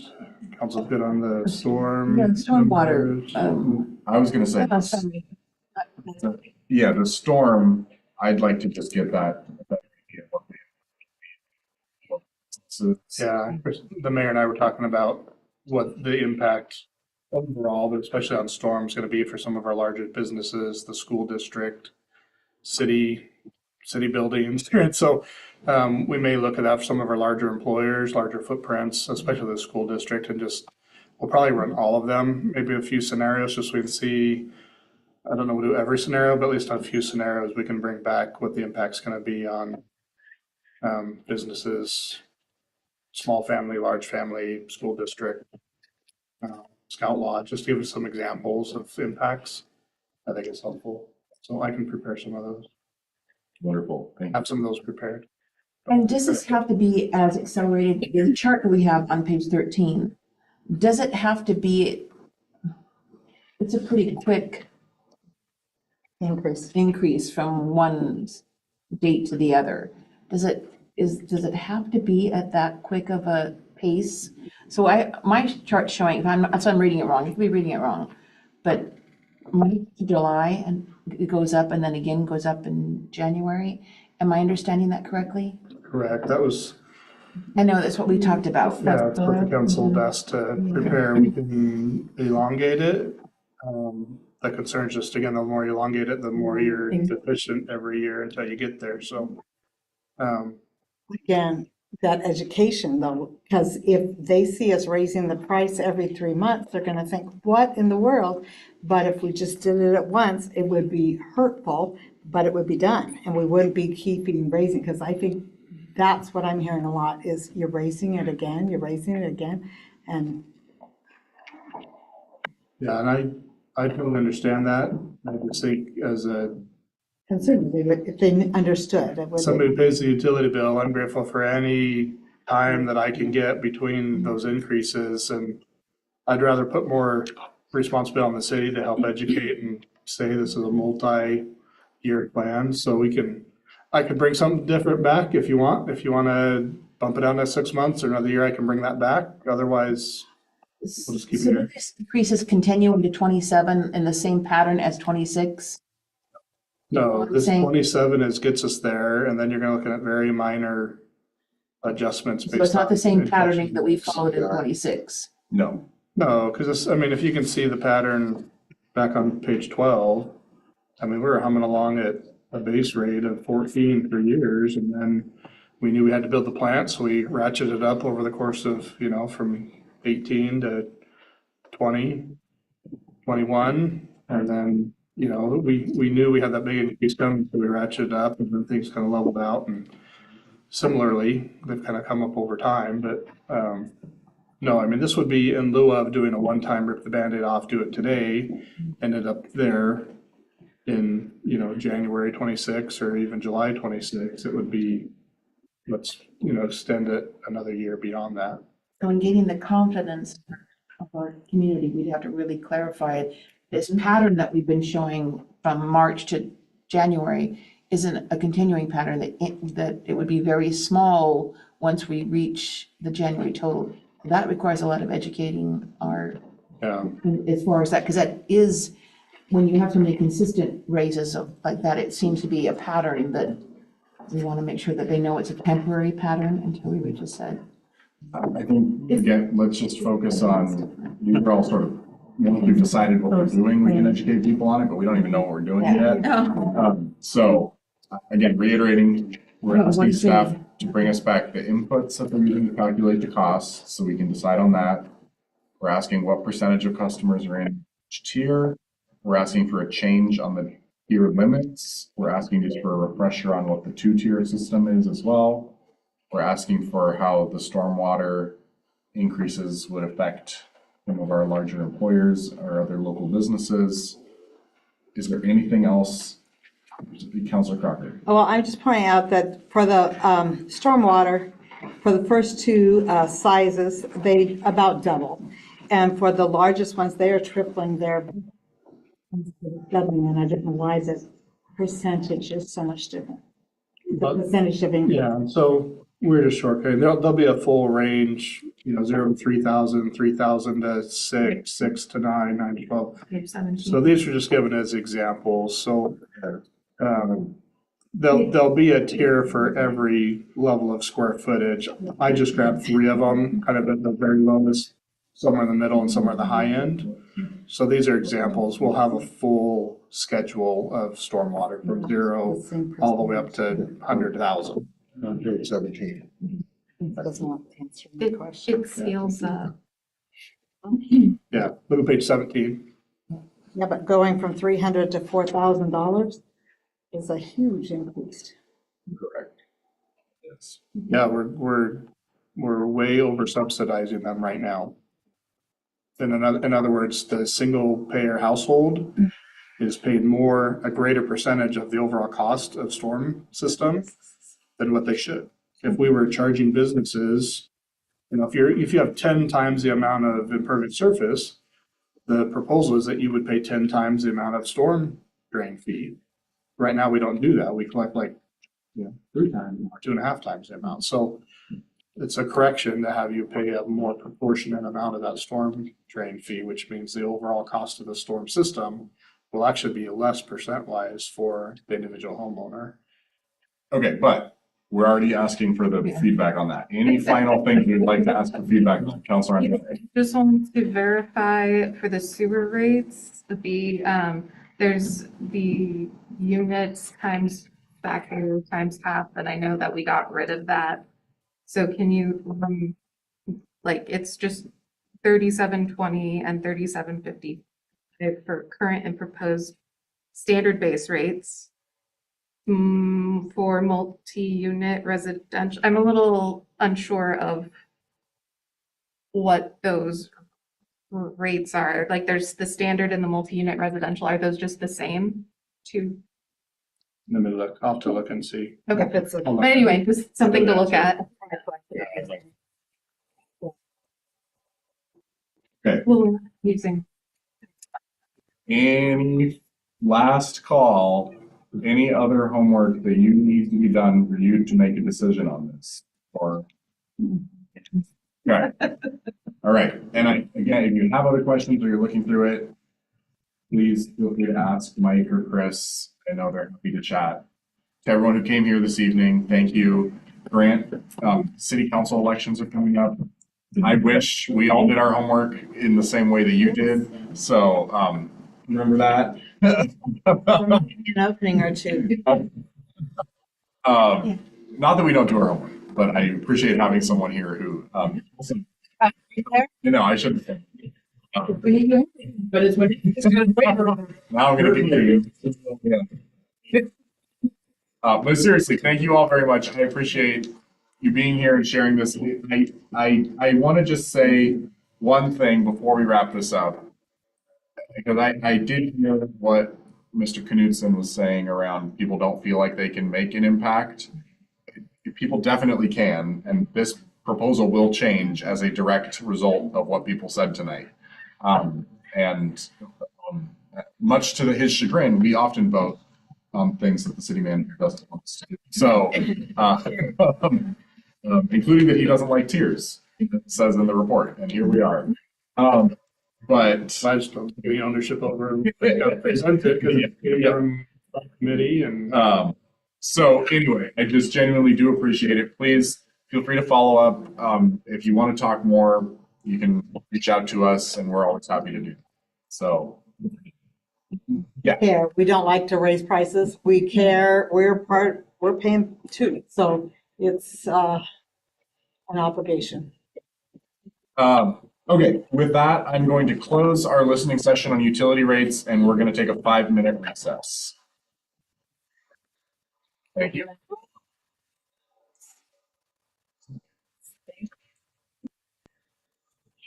Head hurts.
Are you looking? All right. Apologies for the wait. We're calling this meeting back to order at 8:50 p.m. I think we're all still present. And our next item on the agenda is the Philomath Community Vision 2050 update and, importantly, invitation. And as a reminder, this is one of our key strategic priorities for the fiscal year is to launch this visioning initiative, which I kind of highlighted in my initial swearing in speech, kind of the blank canvas. Where do we want Philomath to be 25 years from now? Obviously, I feel like we've all gotten a little bogged down in the duties of the day, and I think this is a good opportunity to kind of zoom back out and think about big picture. I just talked about this at the Fire and Rescue Board meeting, and what I talked with them about is, again, the intent with this project, the city will kind of convene it, but we really don't want it to be the city's project. We want it to be the community's project. We want it to be a collaboration between all of the different local governments, the different nonprofits, businesses, community groups to vision for a shared future. So we're not all working as independent islands, but working as one network, because that's what we are at the end of the day. The big updates, well, maybe, you know what, I don't want to steal Chris's thunder. So Chris, what's the big exciting? I'll be brief. Yeah, right. So we were successful in getting the Ford Family Foundation grant. More than we thought. They do not want to be active participants. They get our vision. They know where we want to go. They'd like to see a long-term economic development plan that comes out of this effort. And so that was terrific news. Chelsea and I are going to finish a third interview with the consultant tomorrow, make a selection, and then the big invite is for Thursday, January 15th. If that date rings, ringing a bell, it will top on the 15th. That's the State of the City address that the mayor's going to give at Chamber Luncheon. And then that evening, all of you and all the organizations and everybody in Philomath is invited to a kickoff celebration of the Philomath Community Vision 2050 event. And that's going to be in a location to be determined. One of two places, we're trying to narrow it down. But we'll do like a 7 to 8:30 type deal. It is not a meeting, a kickoff meeting. This is a kickoff celebration. We're going to have food. We're going to have music. We're going to introduce and meet the consultant. We're going to talk about benefits of community visioning, benefits to community organizations for participating, where the public's going to stand in. So we'll kind of walk through the scope a little bit that I've provided. And that's it. We'll later then have a kickoff meeting with all the stakeholders and go through it. So what we're really looking for tonight is make sure you know that you're all invited to that meeting, the celebration on the 15th. And then if you could give some direction, we need 2 representatives, no more than 2 representatives to represent the city on that stakeholder committee. So yeah, if I can just get a heads up on who that will be, and we don't necessarily need that tonight, but eventually we need to select 2 people to be on the stakeholder committee. That is all awesome news. I'm super excited. I mean, I'm assuming Christopher's interested, the mayor, and I don't know. So I think it makes sense to have him at least be one of the representatives, so. What time is the chamber thing and where? The chamber is at 11:45. Yeah. The start time, show up a little early. At the Peace Lutheran Church, just where they do Peace this. Lutheran. Did you need a? SVP, so Yes. get a hold of Crystal if you would like. So I'd like Us to send you that. Yeah, check your email. There should be a Mhm. link to get back there, or at least to get back to Crystal. And if we have a quorum, we'll have to notify that, right? No, Oh, no. it's not our event. We're not talking, Okay. we're not discussing city business other than one person's presenting, so. If I- Well, I am happy to do it. I will say, unless someone's chomping at the bit, I think the way we kind of envision this is that oftentimes it would be like the chief staff officer and the chief board officer from each organization would sort of, so like a chair of the board and directing, or, you know, chair of the board and the superintendent, something, be the designees, which in this case would be me and Chris. Just because we thought it was important to kind of try to get, you know, some operational perspective and some governance perspective from each group. But does that work for folks? Yes, that seems reasonable. Correct. Great. Well, I would love to chat more about this, but it's Yeah. like 8:56, so maybe we won't. We'll see. Yes, we will talk about it very soon. And please, Big update. yes, I'm very excited. And the thing I'm most excited about is that it will not cost our taxpayers anything. Well done, thank you. No, Really, thanks. That's not exactly. okay, it will cost a little bit, but We'll still spend a little bit for the extras. The kickoff celebration, we'll probably use some of our funds for that. So we allocated $80,000 of city funds towards this effort. The grant we got was 75. And that was kind of bare minimum, but the celebration, some of the other stuff, will probably use some of our budget dollars to help enhance a little bit. And then we haven't selected the consultant yet. So again, we haven't actually seen what their amounts are going to be. Nor have we told them here's the ceiling either. And so depending on what those come in at, so we don't know exactly yet money-wise where we're gonna be, but what we've told the consultants is we'll have sufficient funding between what Ford Family's given and what we've got budgeted. Obviously, we'll be fine, so, but they also know they're competing with each other on their, quote to us as well, so we'll see. wonderful. So sorry about that. I got too excited, but it is $75,000 cheaper than it was And it would have been. last week or something, so yes. Wonderful. That brings us to our next agenda item, which is just kind of getting the ball rolling on our council retreat, which again, we have scheduled for Saturday, January 10th, 8 a.m. to 2 p.m. And this year, we're going to do it at the Patrick Lumber Timber Hall, just outside of town.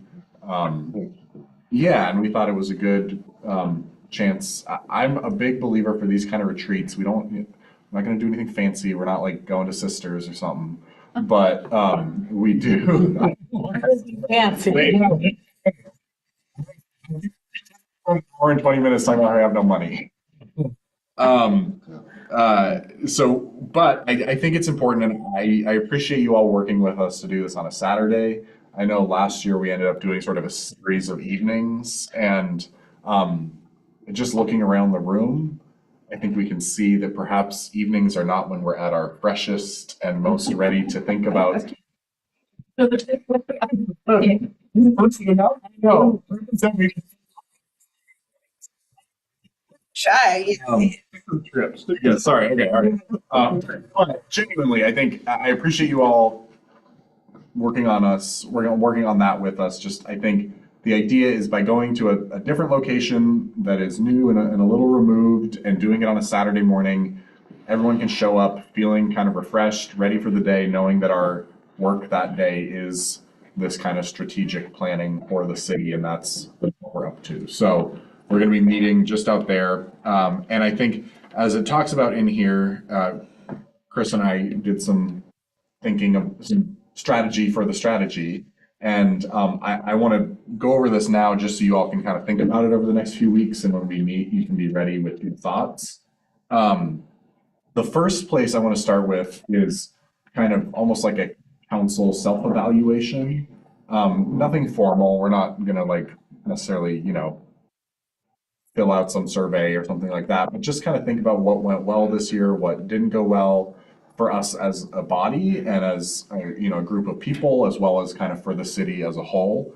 This was partly inspired by the process with Chris's evaluation, where we evaluated his specific performance, but I thought it was important for us to take a moment to think about how we've done and how we can improve, as well as kind of the city as an enterprise, and then using that information, talk about the Philomath Community Vision Project. If Chris and I are going to represent the council there, what does the council want? What are our priorities for the community over the next 25 years?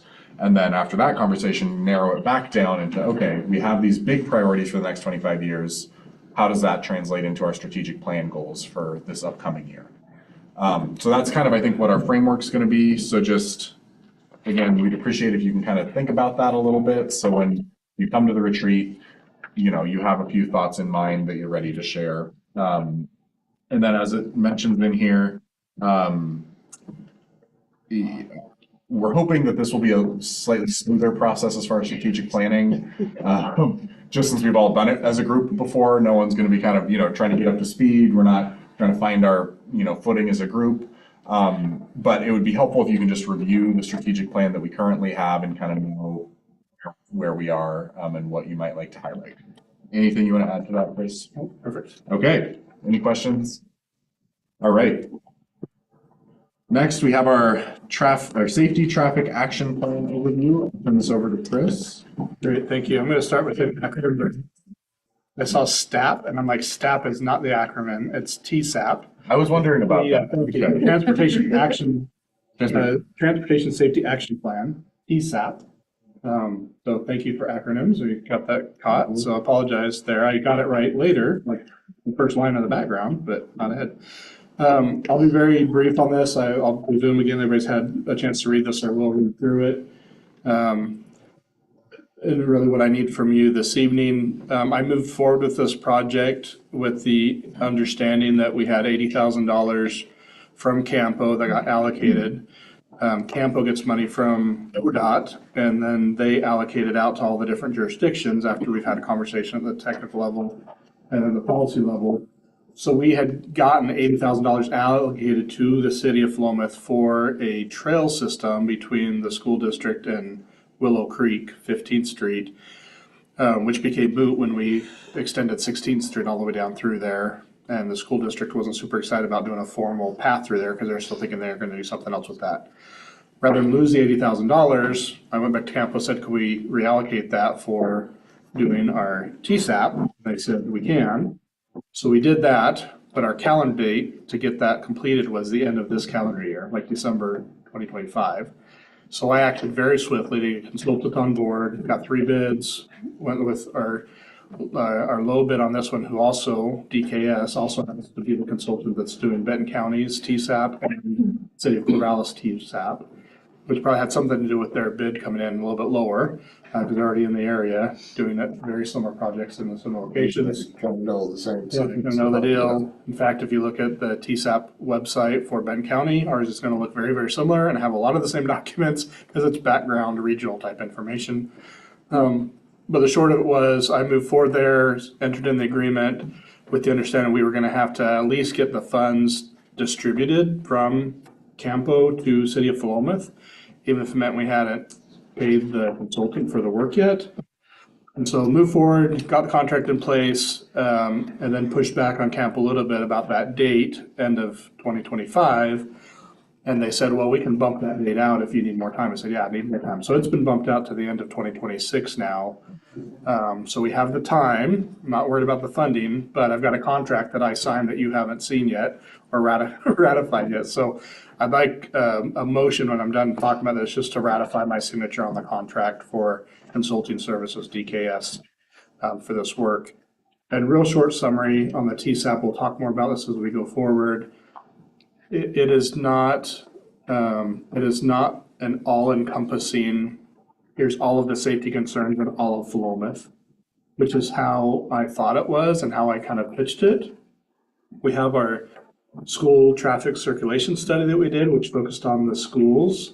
And my impression was the TSAP would be that plus all of the other areas outside of the schools. And it's not. It looks at the whole area, but then it limits your projects to focus projects on eliminating traffic fatalities, injury accidents, and consistent near misses and real high level problematic areas that can be solved with some type of an engineering fix. So it's limited to those projects. It's very heavily data driven. There is a public survey that goes out as part of that data that's collected, but it's not like everybody pick your worst project and the top project, that's what we're going to fund. It has to be supported by data, right? We have to show that there have been fatalities, injury incidents, or significant cost and exposure for keeping an area safe. So it'll still look at the whole city, but it's gonna limit it to like that top 4 to 5 projects, right? It's not gonna be every project that needs safety improvements.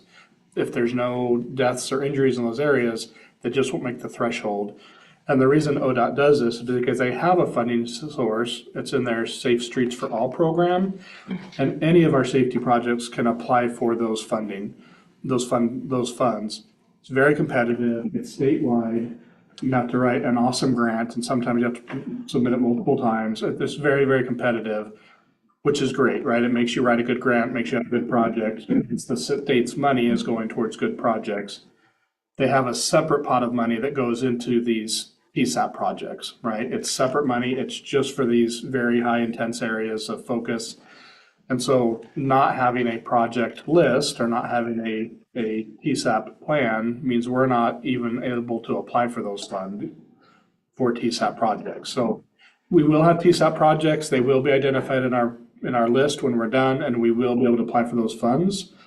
But it's going to be for, like I said, a key 4 to 5 project areas that are the worst of the worst, not 40 different projects within the community that we all want to see improvement in, if that makes sense. So there's a very small management team. We've already met, done our kickoff. I'm doing outreach to stakeholder groups that'll come into that task force, stakeholder committee, Benton County, City Corvallis, ODOT, school, et cetera, et cetera.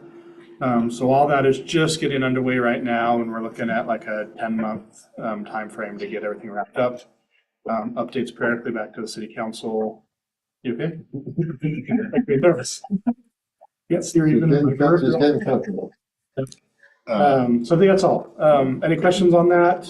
If not, again, just a quick motion to ratify my signature would be. I do want to make a comment because I'm part of Benton County's task force and actually work with this company, and they're very, very good at what they do. And they're they're just very focused. So things move along at a fairly good clip. So I really recommend our doing that. And with that, I move to ratify the city manager's signature on the contract with DKS for consulting services on the Philomath Transportation Safety Action Plan for $79,941.80. I'll second that. Right, it's been moved by Councilor Salsa, seconded by Mayor McMorrin to ratify the city manager's signature on the contract for the Transportation Safety Action Plan. I was about to say it the other way around. Any discussion or questions on that motion? Seeing none, would all those in favor please raise your hand and say aye? Aye. Spencer, was that an aye? Yeah. Wonderful. All right. That passes unanimously. No, you're good. And then next up, we have our Samaritan Award nominations. Again, we do this every year. I appreciate in the agenda item summary, you can see who we nominated last year, who won last year. Refer to the folks who we just recognized earlier in the meeting for some of their volunteerism to the city. And I think with that, it's a little bit of just an open discussion with the council. I don't know, did anyone come with sort of I'm anticipating maybe one. Okay. Does anyone else have someone that that they're ready to set a champion for? Okay, then maybe Councilor Crocker, do you want to? Yes, my two. It be Amanda Polly. She's served on several committees and has been very involved, and I do appreciate her service.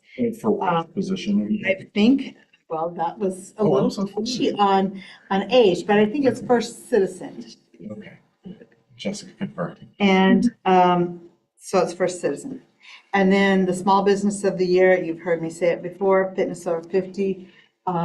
A large number of Philomath residents go there. They are extremely skilled. They help people of all abilities. We've got people in wheelchair with walkers and canes, and people that jump big amounts all by themselves.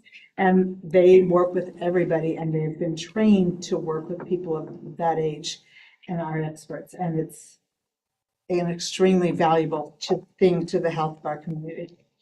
And you said that was small business. I believe so, yeah.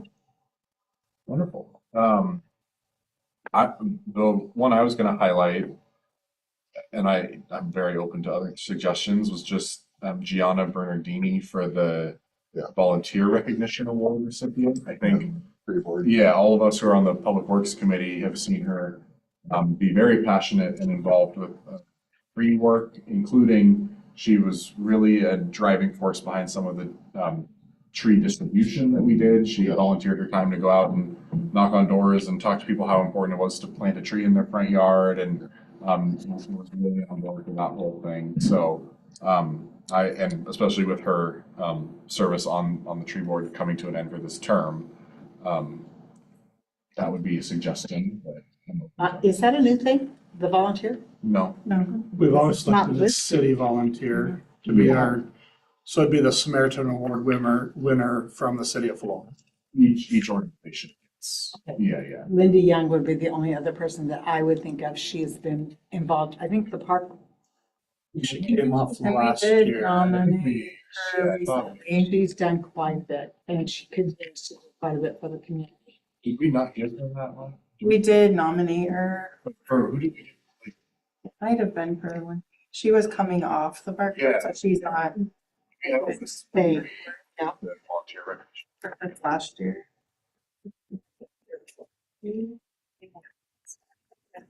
I know, yeah, I know.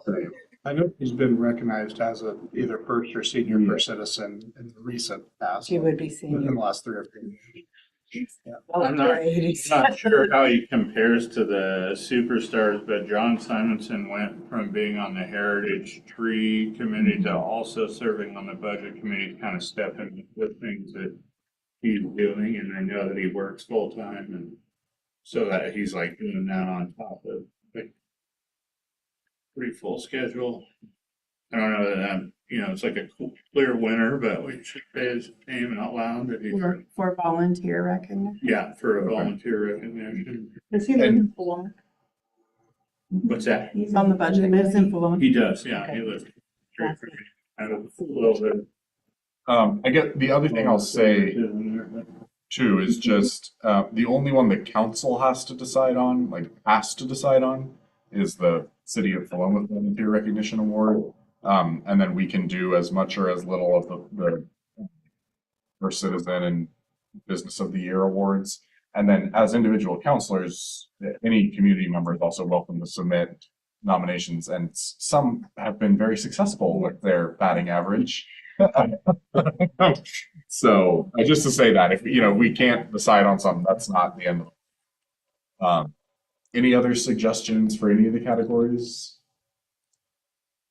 I'll just advocate, just again, to put names out there. Both Scott Austin and Tyler Pill have been great on the Park Advisory Board. Chelsea's worked with them quite a bit over the last 3 years. Both been great. I believe Tyler's indicated he's not going to be able to re-up, so he'll be coming off. They And both are coming up. or both of them are for sure. Okay. Yeah, so again, just put them out there. They've done good work on that park board, and I think we should put their name in consideration. Okay. Anyone else? And these Okay. all have to be residents of Philomath, correct? Not just working with the Philomath. No, just to volunteer for the city has kind of been our standard. Well, it's by the chamber, right? I say Milo Morrison for junior first citizen. Okay. Do you want to tell us more? Milo is active in 4-H programs and community, and it's a really good person as far as he's involved in so many different things. So he's always the first one to help with a food drive or with other things. Really good kid. And you said that would be junior, not future. That'd be junior or, well, future first. I did want to note that I believe Amanda Polly falls in the junior first citizen. She doesn't. Oh, She doesn't? then future. First 41. Okay. Well, whatever the youth would go in, whatever category. Whatever. Nice, yeah. Sorry, yes. Milo Morrison for future person. Yes. Okay. So are we okay with potentially nominating Amanda Polly for First Citizen, potentially doing Fitness Over 50 for Small Business of the Year, and then Milo Morrison for Future First Citizen? Does anyone have any concerns with any of that? Or okay. Any other nominations? Could I just add, Milo was also pretty instrumental in us getting our 3 new picnic tables from the day of service that happened. That's true. So we got one here at City Hall, one at Paul Cochran Memorial Park, and one at Flossie Overland Park. And he was instrumental in helping put those together and get them assigned to Philomath. Awesome. Good. Sounds like a great candidate. Okay, so then we just need to select someone for our volunteer recognition award. We feel like 5 different names have been kind of thrown up in the air. I mean, it's a nice problem to have. It is. Bye. I feel like we had, You know, you mentioned Tyler and Scott. Oh, you mentioned Lindy. Yeah. Great. Well, let's do all of them. Well, because we can only choose one, right? Yeah, we can. I think if we haven't nominated Gianna, she also was instrumental in getting the heritage tree That's very true. forward. Like, she's the reason why it exists. So it might be the time for her. And it might be another time Was she for not the last others. year's recipient? Because I remember her name I do being too. nominated before. I do too. Maybe it was for a different. Maybe it was the year I before. don't remember. Yeah, I mean, Maybe for less. the city just recognized her for an arbor, I forget the name of it. But it was a Arbor Day Deal, and so we had her here just a few months ago. We did her plaque for that. But she might, again, she might be a good one for like one of the first citizen nominations rather than just like a city volunteer one, just because that heritage tree program and all that is so public facing. Yeah. Maybe more so than some of our committee. We could potentially not, if Amanda's watching this, don't take it personally. We could swap, we could do Amanda for the volunteer award and we could do Gianna for the first citizen award. How do we feel about that? If, I'm fine with whatever, is if Gianna wasn't recognized last year. Yeah. That was my only question, and I don't think we know the answer. Because I do remember her name, but I could be wrong. I was wrong once. No. 1963. We thought we made a mistake. Okay, so is everyone okay though, if we verify that Gianna was not one of, was not recognized last year, then are we okay with putting Gianna as first citizen? I think Amanda's had a lot of great contributions. I just think Gianna's are kind of over a longer period of time, which I feel like maybe makes the most sense for those recognitions. Yep. Okay. Okay, we'll put Amanda there, we'll put Gianna there, and this is pending, maybe me and Chris just kind of going back in the archives. make sure we're not just Yeah. active Every year. Okay. Back up if work for the volunteer. I don't want to put you guys on the spot. I'm just curious, maybe on the businesses, are there any that you know from the staff perspective that have like given, staff time or service to the city or? Citizens Bank. Citizens Bank's done some litter cleanups and some stuff that we've not seen others recently come in and do, so. Collabed with our chief of police for our chief come down and do some community. Great. thing. Qualify as a large business then, probably, or? Kind of small. What's the threshold? Do you remember? I don't. Pull up the chamber here. I was thinking small, like that, small, but They're more. whatever. Big business, branch. 15 branches. So let's say. Oh, okay. Somebody Yeah. can keep up. Okay. You still have a lot in the large category. So yeah. True. Good one. Okay. And then, I'm assuming Activity's been the nonprofit before. I don't know. It's not on this paper, but I think I don't they're. believe they have. they Yeah, did the senior event last week and it was amazing. They were, Would you like to nominate them? huh? Would you like to nominate them? Certainly for the Yeah. nonprofit of the year, if it hasn't been. I would second that one, or, Okay. yes, she's really, I think they really, this year's, Just taken off. Yeah, I got it. Okay, does anyone know a young adult? All right.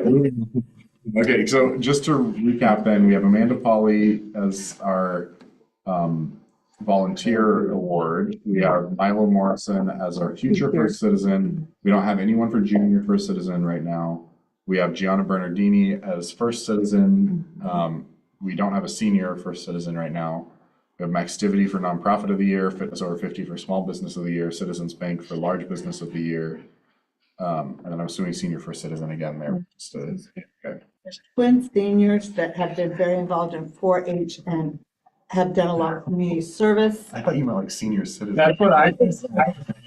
Yeah. That It's Milo. they never mind. I mean, unless if you think I'm open to. Are amazing. Oh. Drew Keating's there with his hand up. Okay. Does the council want to accept Andrew's? Okay, Andrew. I just wanted to ask if somebody would be able to send a summary of your volunteer recognition to me. We are about to start a conversation in Toledo about doing a volunteer recognition program, and I would love to bring this to our council. This sounds great. We would love to. Especially if we remember from year to year. Yeah, yeah. I think for next year, we'll try to have a more historical context, but yeah. I think this is a good slate unless if someone has. We gotta find that junior citizen. That's We true. don't have to, I feel like there's gotta be a young person doing. In the 30 minutes. To our search. I think Diane Crocker for junior first citizen. Yeah. No college age, that's like. Okay, well, maybe just for the sake of time tonight, then we'll make that our slate. And we can make a motion in a second. And then again, if you think of someone or a junior or senior, please feel free to submit. The last thing I think we should do before we do this is it's helpful maybe if we can delegate out some of the writing of the nomination, because you need to write a little thing for each nomination. So for Amanda, I feel like probably the three of us have worked the most with her, maybe me and Jessica especially. Yep. Do you want to? Doing just- All right, we'll have Jessica write that one. Then for future first citizen, I'm assuming you're okay doing Milo's. Okay. Gianna, I can do that, or Jessica, you also, I don't, does anyone have a? I can do it. Maxtivity. Chelsea was the one that brought them. No, I was I. Oh, okay, I great. can write up Maxtivity and Fitness Over 50. Okay, wonderful. Look at that, a twofer. It was Chelsea brought up Citizens Bank. Do you want to write that one up? Okay. I think we should not have Brent write it. I was gonna say, I couldn't. Just read something. Like trigger because. Okay. Then with that, I'll move to recognize Amanda Polly as the 2026 City of Philomath Volunteer Recognition Award recipient, and Milo Morrison as our nominee for Future First Citizen, Gianna Bernardini as our nominee for First Citizen, Maxtivity as our nominee for Nonprofit of the Year, Fitness Over 50 as our nominee for Small Business of the Year, and Citizens Bank as our nominee for Large Business of the Year. Second. Okay, it's been moved by Mayor McMorrin, seconded by Councilor Salsa to nominate this slate for the Samaritan Awards. Is there any discussion on that motion? Seeing none, would all those in favor please raise your hand and say aye? Aye. Aye. That motion is adopted unanimously. Next up, now we get into our resolutions. So this first one is Resolution 2526, a resolution proclaiming the denouncement of violence. As a refresher, at our last meeting, this was brought forward and there was some requests for changes or more time to think about it, and so the council tabled it until this meeting. In the meantime, Councilor Caseman and Councilor Andrade and I met up and talked it through and came up with some edits. So what you have right here is sort of the red line version to see what the changes are. Obviously, what we would be approving would just be the, non-red line version of this. And then I'll say, I don't, if anyone didn't have a chance to look, Councilor Andrade sent over some additional potential amendments this afternoon via email. So before we get into that, Councilor Caseman, anything you wanted to add about this or anything before we kind of dive into the conversation? No, I think you gave the history to it, but the three of us did meet and we came away with effectively this, but yes, you covered the history of it. Wonderful. Councilor Andrade? I'll just note, the edits you see on the resolution are the ones that we had agreed to. I just didn't go back and do edits in our Google Doc that we were trying to go back and forth on. So that was my bad. But thinking about it some more, it helped me kind of figure out how to define certain concepts that we were trying to get at. Because my understanding is that the main goal of this, please correct me if I'm wrong, is that not wanting to use violence in a way that circumvents democracy, and well, not me wanting to use violence at all, but specifically focusing on that aspect of, does that sound about right? Maybe, not, I don't want to parse words, but kind of, so, it is late, I'm sorry, my mind's No, not. it's- So Same boat. maybe just, I think the original draft, I was very happy with that, I think it said what I was hoping it would say from our initial conversations. I think the revised draft that's in the packet, it's more concise, just as powerful, if you will. So I think I would like to move forward with what's in the packet without any specific comments on these. Not that I disagree with necessarily with any particular thing, but I think this is what I've had time to kind of think through, and I like. So I think. Can you say what you said again? What the point of the resolution is? Yeah. So my understanding is that it's what is used in the original as political violence. When we had our conversation, it sounded like there was like a specific context in which using violence to circumvent democracy, because in actuality, political violence also encapsulates, it's a much larger definition that it encapsulates the withholding of resources, and there's a lot more political nuance to it that is really difficult to get through. So Time out. We need to take a motion to extend the meeting since we've reached 9:30. oh, you're right. I'll move that we extend, how many more things do we need? Until 10? I feel like that's optimistic, but. Well, that's what we're gonna go with. Take it, yeah. We extend the meeting until 10 p.m. A second, okay, is there unanimous consent for that? All right, extend the meeting till 10. Sorry, continue. You're good. And so because of the nuance and, arguably, withholding SNAP benefits is political violence towards people who need food to survive and who can't get a job. And, there's a lot more, there are a lot bigger examples than solely physical violence, which it sounded like was the focus, your focus as well as the mayor's, and specifically with regards to, circumvent democracy eliminate choices by doing harm unto others. I think the way that I would describe it, I think the first two whereases,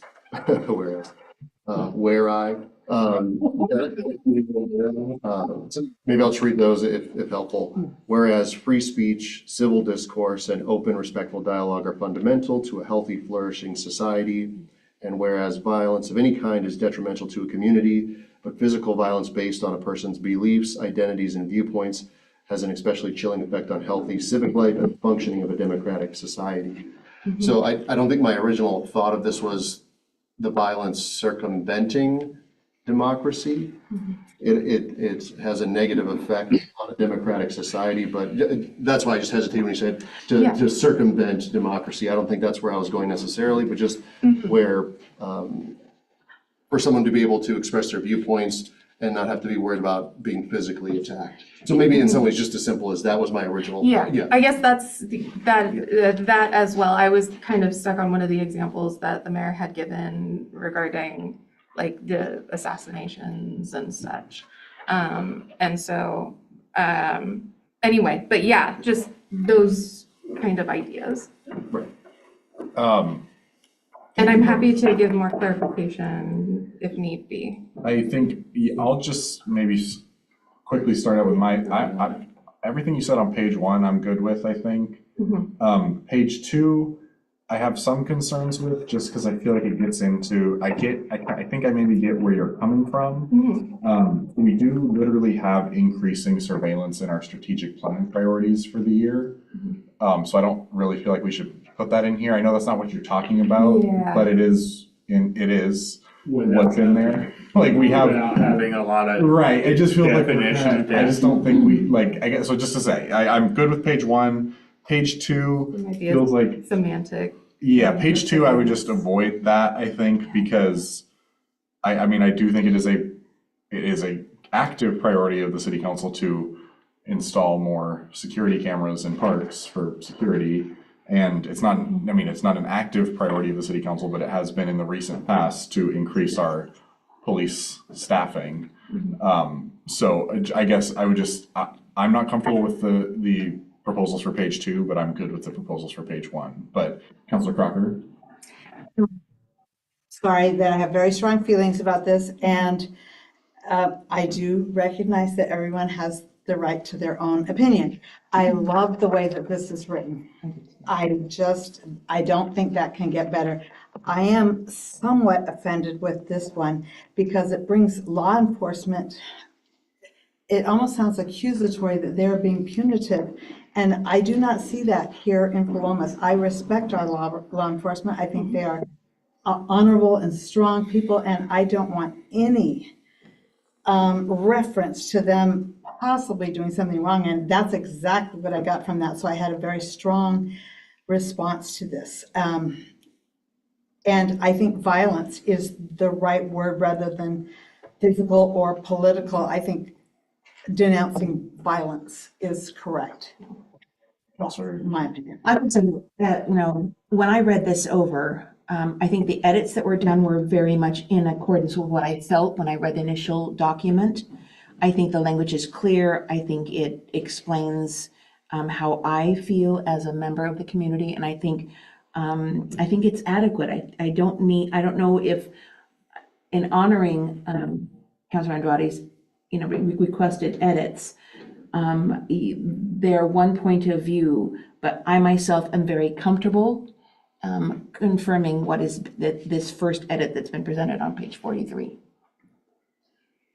Councilor Salter? Well, I'm not going to beat this one into the ground too much, but as a person on the police committee, I'm not aligned with page 2 changes either. I think we're not in a position to tell the police department what they should and shouldn't do from this perspective. I think this is great as it is. I'm either way about the page 1 changes, but definitely for page 2 changes, I'm not aligned with. I mean, I would just say real quick that I don't I didn't dislike the page 2 changes, but I actually, especially with the not being able to accurately define the type of surveillance that we're talking about and stuff makes sense to me.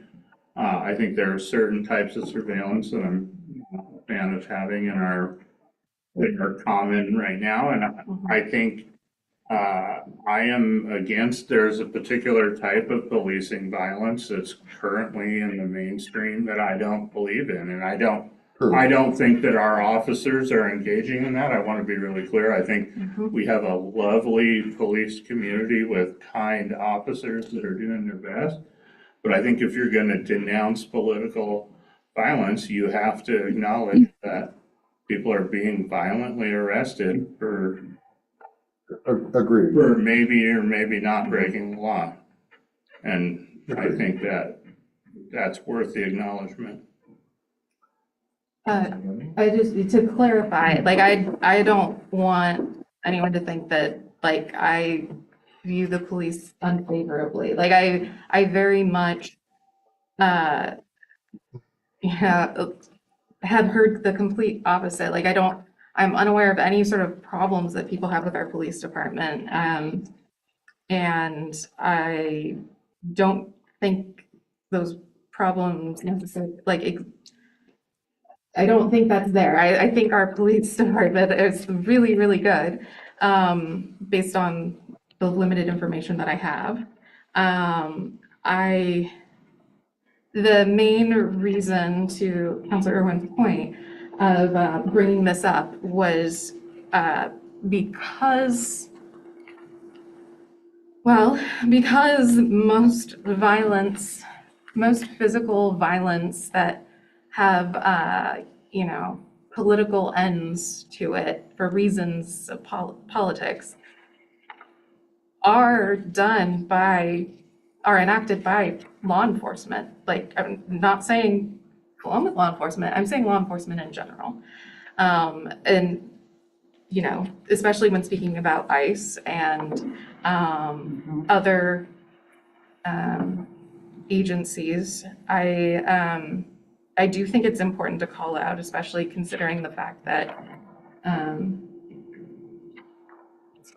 anyway, that was the main reason for including those things. I understand concerns about the semantics in the second, on the second page, and that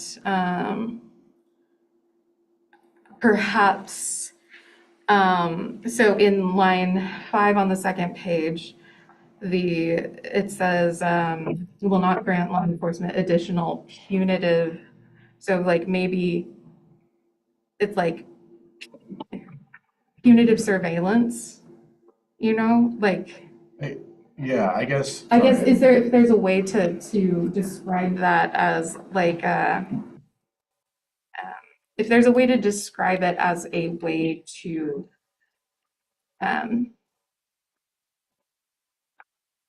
to get at the intent of wanting to place blame. I understand if people aren't okay with that. I get my last thought, I guess. I hear what you're saying, but I just feel like keeping it as a denouncement of this type of violence covers violence committed by anyone, including law enforcement. So it feels weird to kind of call out specifically that and not other thing. Like it, in my view, the existing proclamation would cover what you're talking about, because it's a type of violence that is politically motivated. And then the second piece, I guess it just feels odd to me to like no one is suggesting that we give additional punitive surveillance or retaliatory measures to our police department. I agree ICE is a problem, but we don't decide. So it just feels weird to like put in a clause about like, we're not going to, like, I don't know, we could also like, oh, we're not going to buy ourselves gold plated Mercedes. It's like no one was suggesting that. Sorry, I'm being flippant, but I guess it just doesn't feel like I don't get what we accomplish with that. So, to clarify also, if we are in charge of the police, from what I understand, like we can tell the police Right. like, we can give them guidance on certain policing measures, you know, correct me if I'm wrong. But, and so like, I think it's important that we, like, as we see this increase in these, you know, the violent actions towards citizens, like, I think it's important to call that out by name and to be able to say, we're not going to stand for that. And we're going to make sure that I mean, we could also add another whereas or therefore that explicitly states, like, whereas we are proud of our police department and the work that they've done, like, it's just occurring to me now that that would be helpful. And that, like, you know, we would need to get their permission as to also commit back to, you know, not wanting to do those enact those problematic behaviors, to say the least. But yeah, Yeah. so that's kind of the thought process. See, we have 3 hands. I'll also just say anyone's welcome to make a motion at any time. With that being said, Councilor Salsa, and then we'll go back over here really quick. I got everything that you said. The thing that I get hung up on, honestly, is that this is almost blindsiding to the chief of police. You know what I mean? We're making a resolution. This is a resolution. This is not a whereas. This is we're going to do this, and he has no input right now. Now, if he was up to speed on this and he could see where you're going, I mean, I get where you're going. But this is not, we just don't have that alignment with him. You know what I mean? This would be blindsiding him as a city council. Anyway, just pointing that out. I appreciate that. Yeah. Councilor Caseman and then Councilor Crocker. Yes, and maybe I'll make a motion with this if I can. So I think my original thought about bringing this up, it was much more limited in scope. There's other important conversations that one could have, but I think I did have a more limited vision. Free speech, civil discourse, open, respectful dialogue. We should be able to talk about things without someone threatening violence or actually attacking us. It was very limited in scope. I think there's other things to talk about here, but that was kind of my vision. We should be able to talk about things without saying, you're a Nazi, you're a communist, and because you're those things, I can hit you, and it's the right thing to do. And there's a lot of that type of rhetoric in the cultural dialogue. So this was just my effort to say we should be able to talk, speak about things without under the threat of physical violence. So it's very limited in that scope. So I think I would make the motion to accept the resolution 2526 as presented in the packet. If that's the way to do it, did I do that right? Okay. You're welcome to make And that. can I second that with an explanation? Yeah, so it's been moved by Councilor Caseman, seconded by Councilor Nielsen to adopt resolution 2526 as presented. Yeah. Councilor Nielsen? Now, does that include the be it further resolved on the back page? It does it not? Yes, yes. So the lines 1 through 4, to me, incorporate what we're talking about. It's about not as an excuse to further restrict freedom. I think lines 1 through 4 make me feel settled, make me feel that we're addressing what needs to be addressed within a resolution. Okay. Without making it so broad or making it so focused on one particular thing that, yes, is abhorrent, but I think generally this is what we're talking about. We're talking about the freedom of speech and expression to suppress nonviolent we no longer will make this acceptable, and that we're seeking out ways to serve others, to engage in civic life. I think these, be it further resolved, I think helps encapsulate what I feel, and when I read the entire resolution, I'm very comfortable with. Okay. So there's a motion on the floor. Is there any other? Oh, Councilor Crocker, I'm so sorry. I'm very proud of our police and our mayor that made the resolution early on that they will not support ICE. They will not back that up. I think that was the appropriate way to express our calling ICE law enforcement is a stretch in my opinion. I think it's a horrible thing.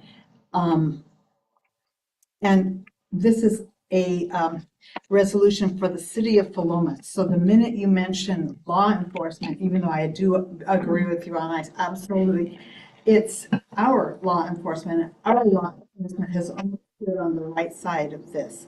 So that's, I mean, I explained I had a strong reaction, but I really did. And I don't think I would be the only one. Okay. Okay. Any other discussion on this motion? Councilor Andrade? I need to process real quick.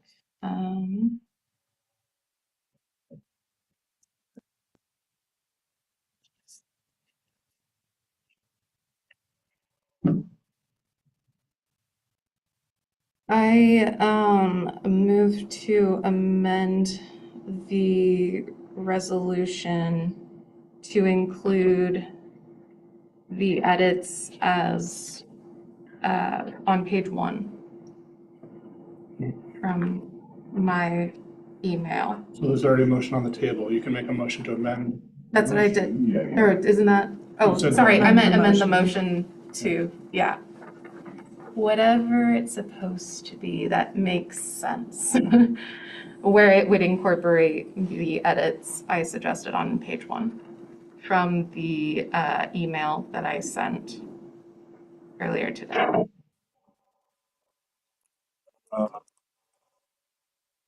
Sure, I'll second that.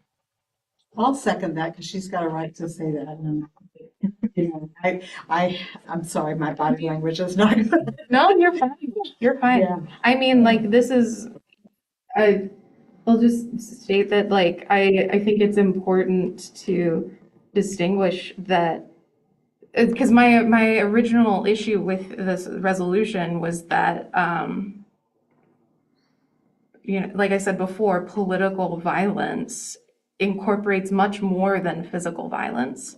And because what I heard was that the focus that we wanted was on physical violence as opposed to the broader political violence definition. That's what I tried to make these additional edits go towards. And so I think that, like, have them align with that idea. And so I think that the edits on page 1 help that notion. Okay, I'm gonna just go ahead and call the question then on the amendment motion. Would all those in favor raise your hand and say aye? Aye. No, this is on The motion to amend the motion, to the include motion the to edits amend the from motion. page 1. So, yeah, only on page 1. Okay, all those in favor, raise your hand and say aye. Aye. Aye. All those opposed, raise your hand and say nay. Nay, that motion fails 4-3. So now we're back on the base motion to adopt the resolution as presented, and just for the sake of time, I'm going to call the question on that as well. Would all those in favor please raise your hand and say aye? Aye. All those opposed, please raise your hand and say nay. Okay, resolution 2526 is adopted with a 6-1 vote. And now, thank you all very much. Now we have our next resolution, which is resolution 2527. We're concerned about time. I recommend if we can get the resolution 2529 as a priority. Wonderful. We're going to skip ahead to, so you said 29? Yeah. Okay. This is on page 61. Can we get a stage number? Yeah, 61. So we're skipping ahead to the last resolution we have in the packet, which is establishing resolution 2529, establishing the 2026 system development charge rates. And Chris, if I'm not mistaken, this is just an inflationary. Yeah, it's based on the ENR index, went up 3.56%. So, and this is timely just because we'll have it effective in January. If we miss, then they don't become effective till February, and we end up with this weird month in 2026 when we were charging less. So if we get this passed tonight, it'll be effective January 1st. I move that the city council approve resolution 25-29 establishing the 2026 SEC rate. I'll second that. It's been moved by Councilor Salsa, seconded by Mayor McMorrin to approve resolution 25-29. Any discussion, questions? Seeing none, would all those in favor please raise your hand and say aye? Aye. Aye. Resolution 25-29 is adopted. How time sensitive are these other two? They can wait. Okay, I'm gonna have them wait You want to then. move on to organization four? Yeah. Then do you want to just do a quick, like, 2-minute management report? Sure. This is page 67. No, but we read that, yeah. Oh, okay. Yeah, we're all. Oh, great, okay. If no one needs it, I guess anything you want to highlight or any updates? Yeah.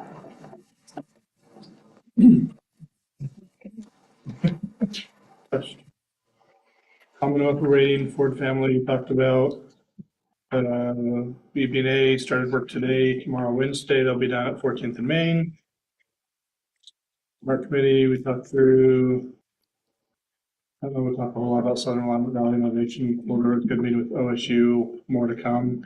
They're kind of starting a project there. I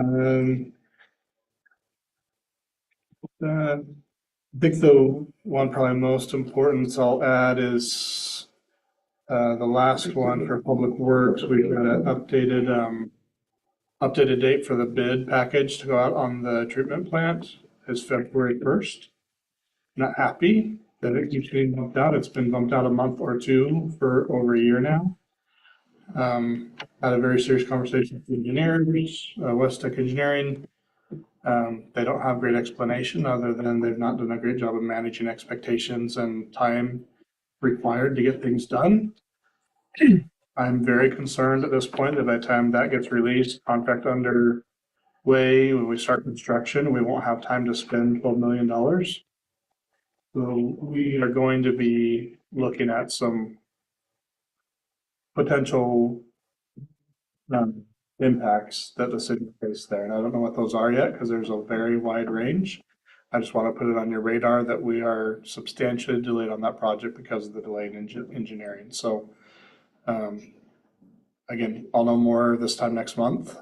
And I don't want to kind of go down one road or the other road all too far and then just say it's going to impact the project. And we'll probably be looking for a way to work with either Business Oregon to get an extension or to look for the engineers to help cover some expenses or whatever to do. I can tell you they've met their limit on the city's contract for engineering, so they're working for free at this point to get it wrapped up and finished, which isn't a good spot for the engineer to be in, and I hate that they're that spot.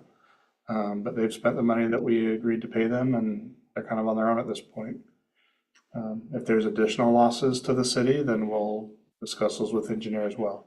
So again, I don't want to go down the rabbit hole too far. I'll know a lot more next month. Just want it on your radar. It's a concern. Was there a time frame in the contract with them? That's there. No.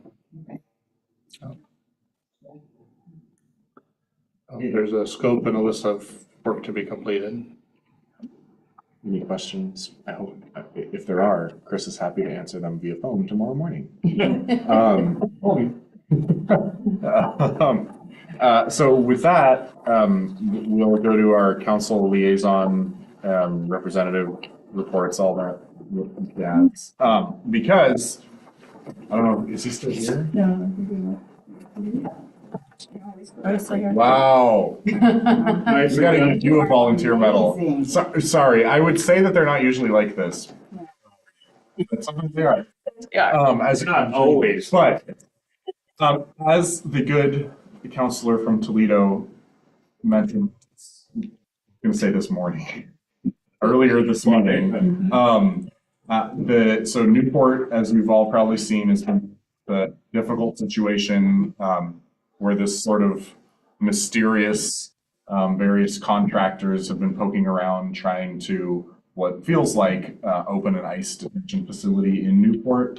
And the city of Newport has been, kind of taking the front row seat with how to navigate that difficult situation. But I think one thing I really want to make clear with that is that if that happens, whether or not that happens, I guess, that is not just a Newport problem. That is an all of our local communities problem. And I think, we all have our own feelings about immigration policy and ICE, but to me, it feels like something that we should all be able to agree on is we do not want the federal government coming in and kind of trampling our own local authority and shutting down needed public safety infrastructure for the sake of something that's a little more politically driven. And with that, I'm referencing moving a Coast Guard helicopter away from the largest fishing fleet in the state, and other sort of acts there where they're trying to build infrastructure without being transparent, just those kinds of things where it is just really troubling. I think if the federal government is doing legitimate government business, they should be more than willing to share that with the communities they're working in, and they should have open and honest dialogue. And so I've been thinking about a way where we could kind of voice support for the difficulties that they're facing. And then at our Council of Governments board meeting, this is why it's a liaison report, the mayor of Newport, Mayor Kaplan, made sort of a formal request for other cities in our region to sort of share support. And there were a few more technical things that he was requesting from the COG. But I wanted to bring that request to the council to kind of see what our appetite was for that. I personally would like to do some sort of show of support. Unfortunately, just given the timing of everything, that meeting was on Thursday afternoon and the packet went out Friday morning, so I wasn't able to get something in the packet for consideration, but, and Andrew, I'll get to you in one sec. But I wanted to at least kind of see what the appetite was, and if there is an appetite to do some sort of support like that, getting just sort of at least a consensus saying that we want to support Newport in their efforts to, maintain their local control and have that kind of transparency.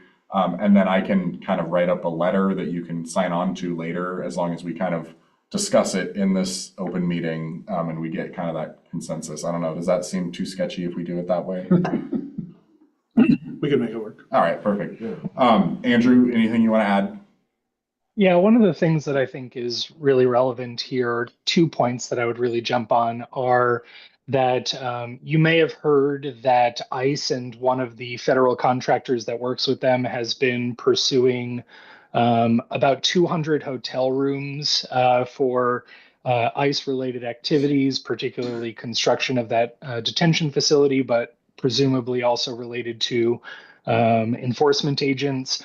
They are looking for lodging anywhere up to about an hour from Newport. So they are actually starting to contact some of the hotels and motels that are in the Valley area, getting out into that Philomath Corvallis area. So I think there's some relevance there. And one of the things that I've heard a lot in some of my conversations with local law enforcement is a lot of concern that they can't differentiate between violent criminal behavior, I should say vehicular violence, and some of the tactics that we are seeing from ICE. So one of the things I asked our police sergeant here in Toledo was, if you see an unmarked vehicle running another unmarked vehicle off of the road, what do you assume? And the response was that this is a criminal activity, that this is not necessarily, I am not legally supposed to act as though this is a law enforcement activity unless I've been told that a law enforcement activity is happening.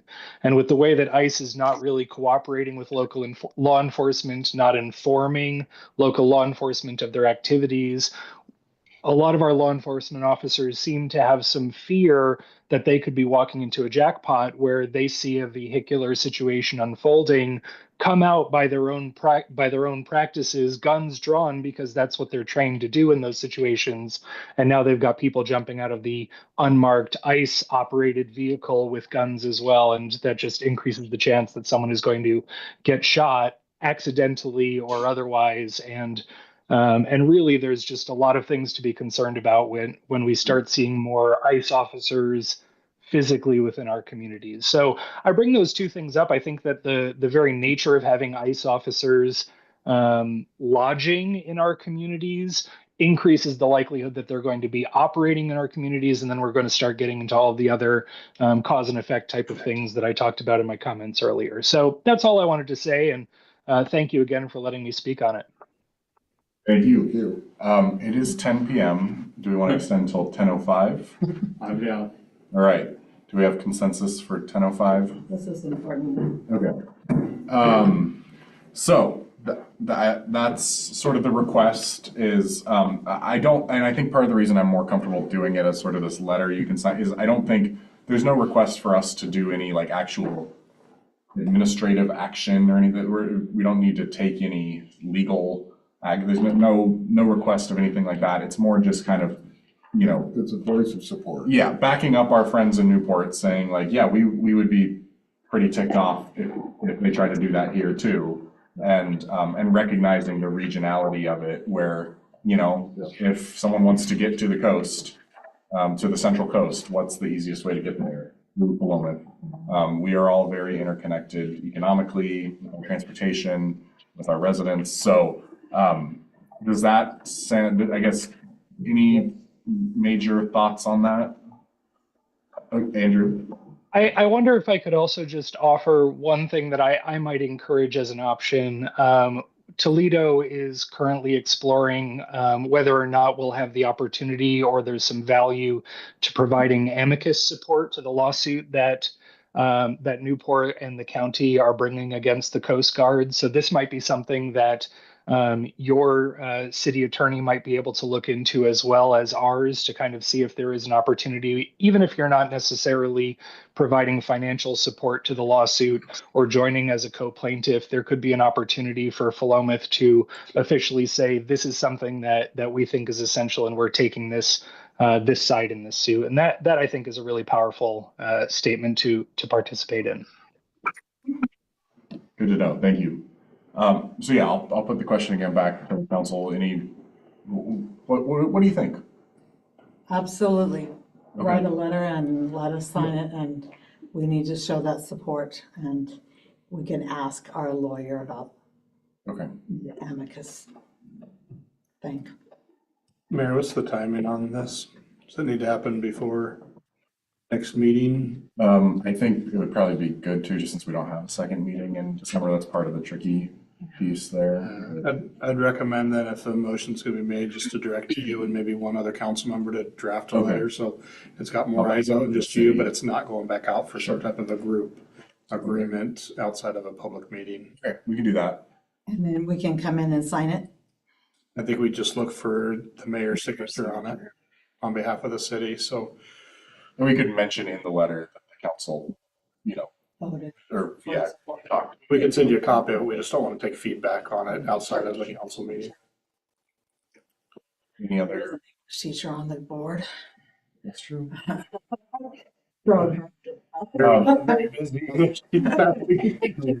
that something that you want to take on, Christopher?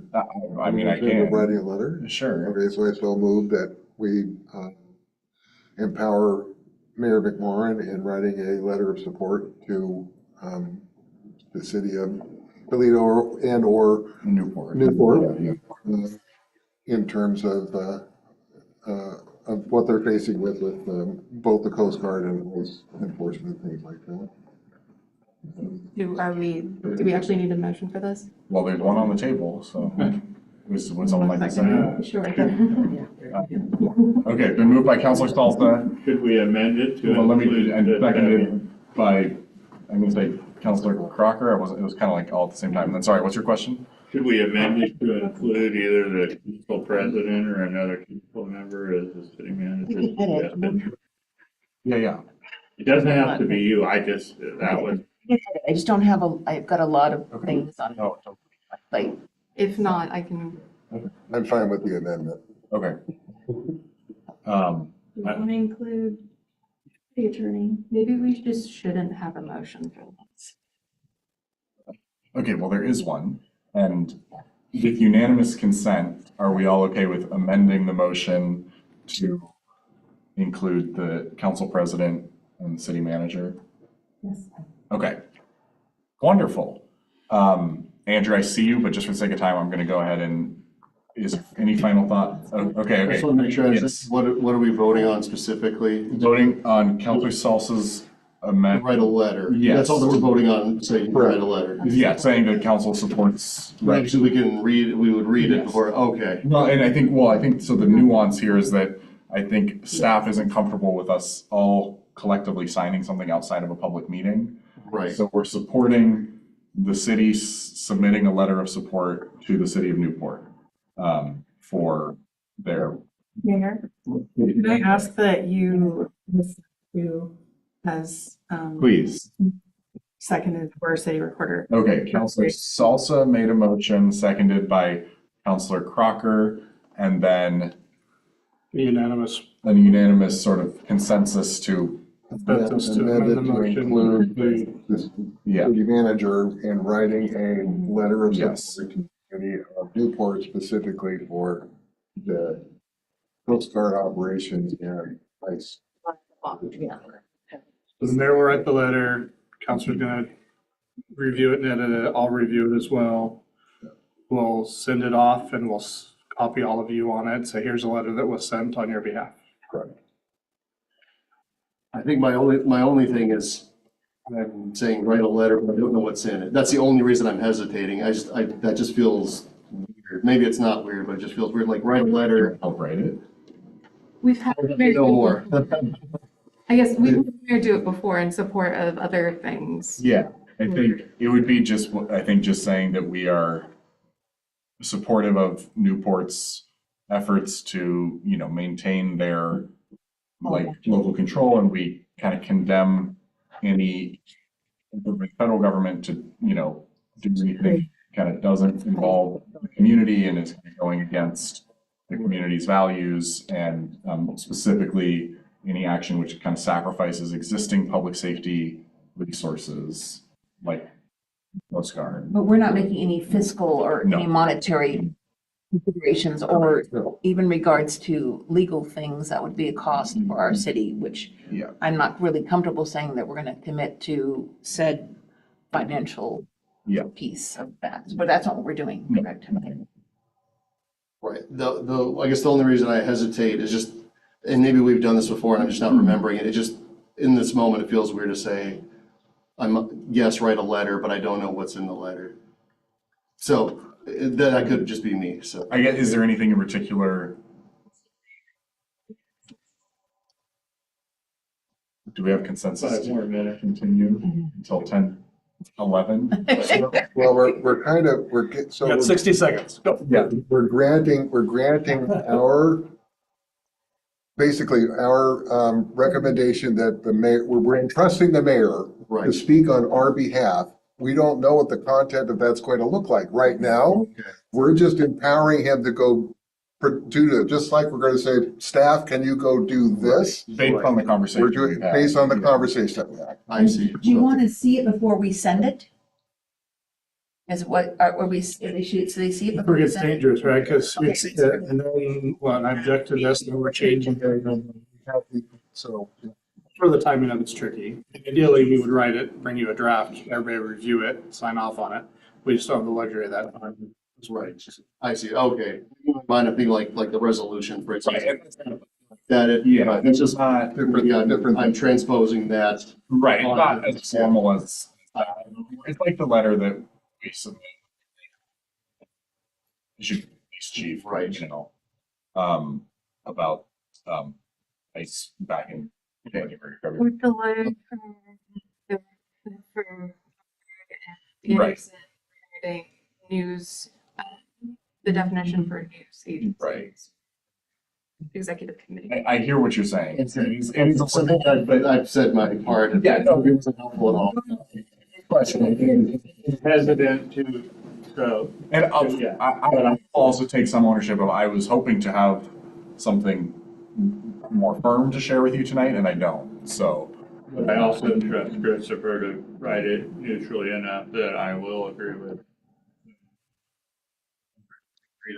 Okay. I love you all. Shall we go ahead and vote? Yes, please. Okay. So just to reiterate, the motion on the floor is to delegate, based on this conversation, writing a letter of support to the city of Newport in collaboration with the council president and the city manager. Any final thoughts or questions? All those in favor, please raise your hand and say aye. Aye. Aye. And I think that was unanimous. All right. Thank you, Andrew. Sorry you had to be here till very late. Very, very happy to do it. And I did just want to say, please feel free to reach out to myself. Mayor Kaplan's a great resource. Commissioner Walter Chuck in Lincoln County is another great resource. If any of us can help you, please just let us know. Thank you. I appreciate that. Okay, I know we didn't get to everyone's reports and everything. Okay, oh God. I just have one quick question. Okay, you got 10 seconds. Do we need a motion to direct staff to consult with our attorney about the options At this point, Yeah, I think we can figure that that out. we could just get like, I will have a conversation with her. Well, bring it yeah, up. and just, yeah, perfect. That's Then a good no, question, that's yeah. all I wanted to know, because I do want to know what our options would be Yeah, legally. okay, that's good. Did you have something? You got 5 seconds. Yeah, I just wanted to clarify that my main reason for voting against the resolution about denouncing violence, it was all definitional Yeah. related, and I don't condone violence and et cetera, just that. And then also, the museum's getting ready for the 250th birthday of the US. So, there will be lots of celebrations next year and such, so. History. Wonderful. All right, I'm going to adjourn this meeting at 10:12 p.m. As a reminder, our next meeting is not until January.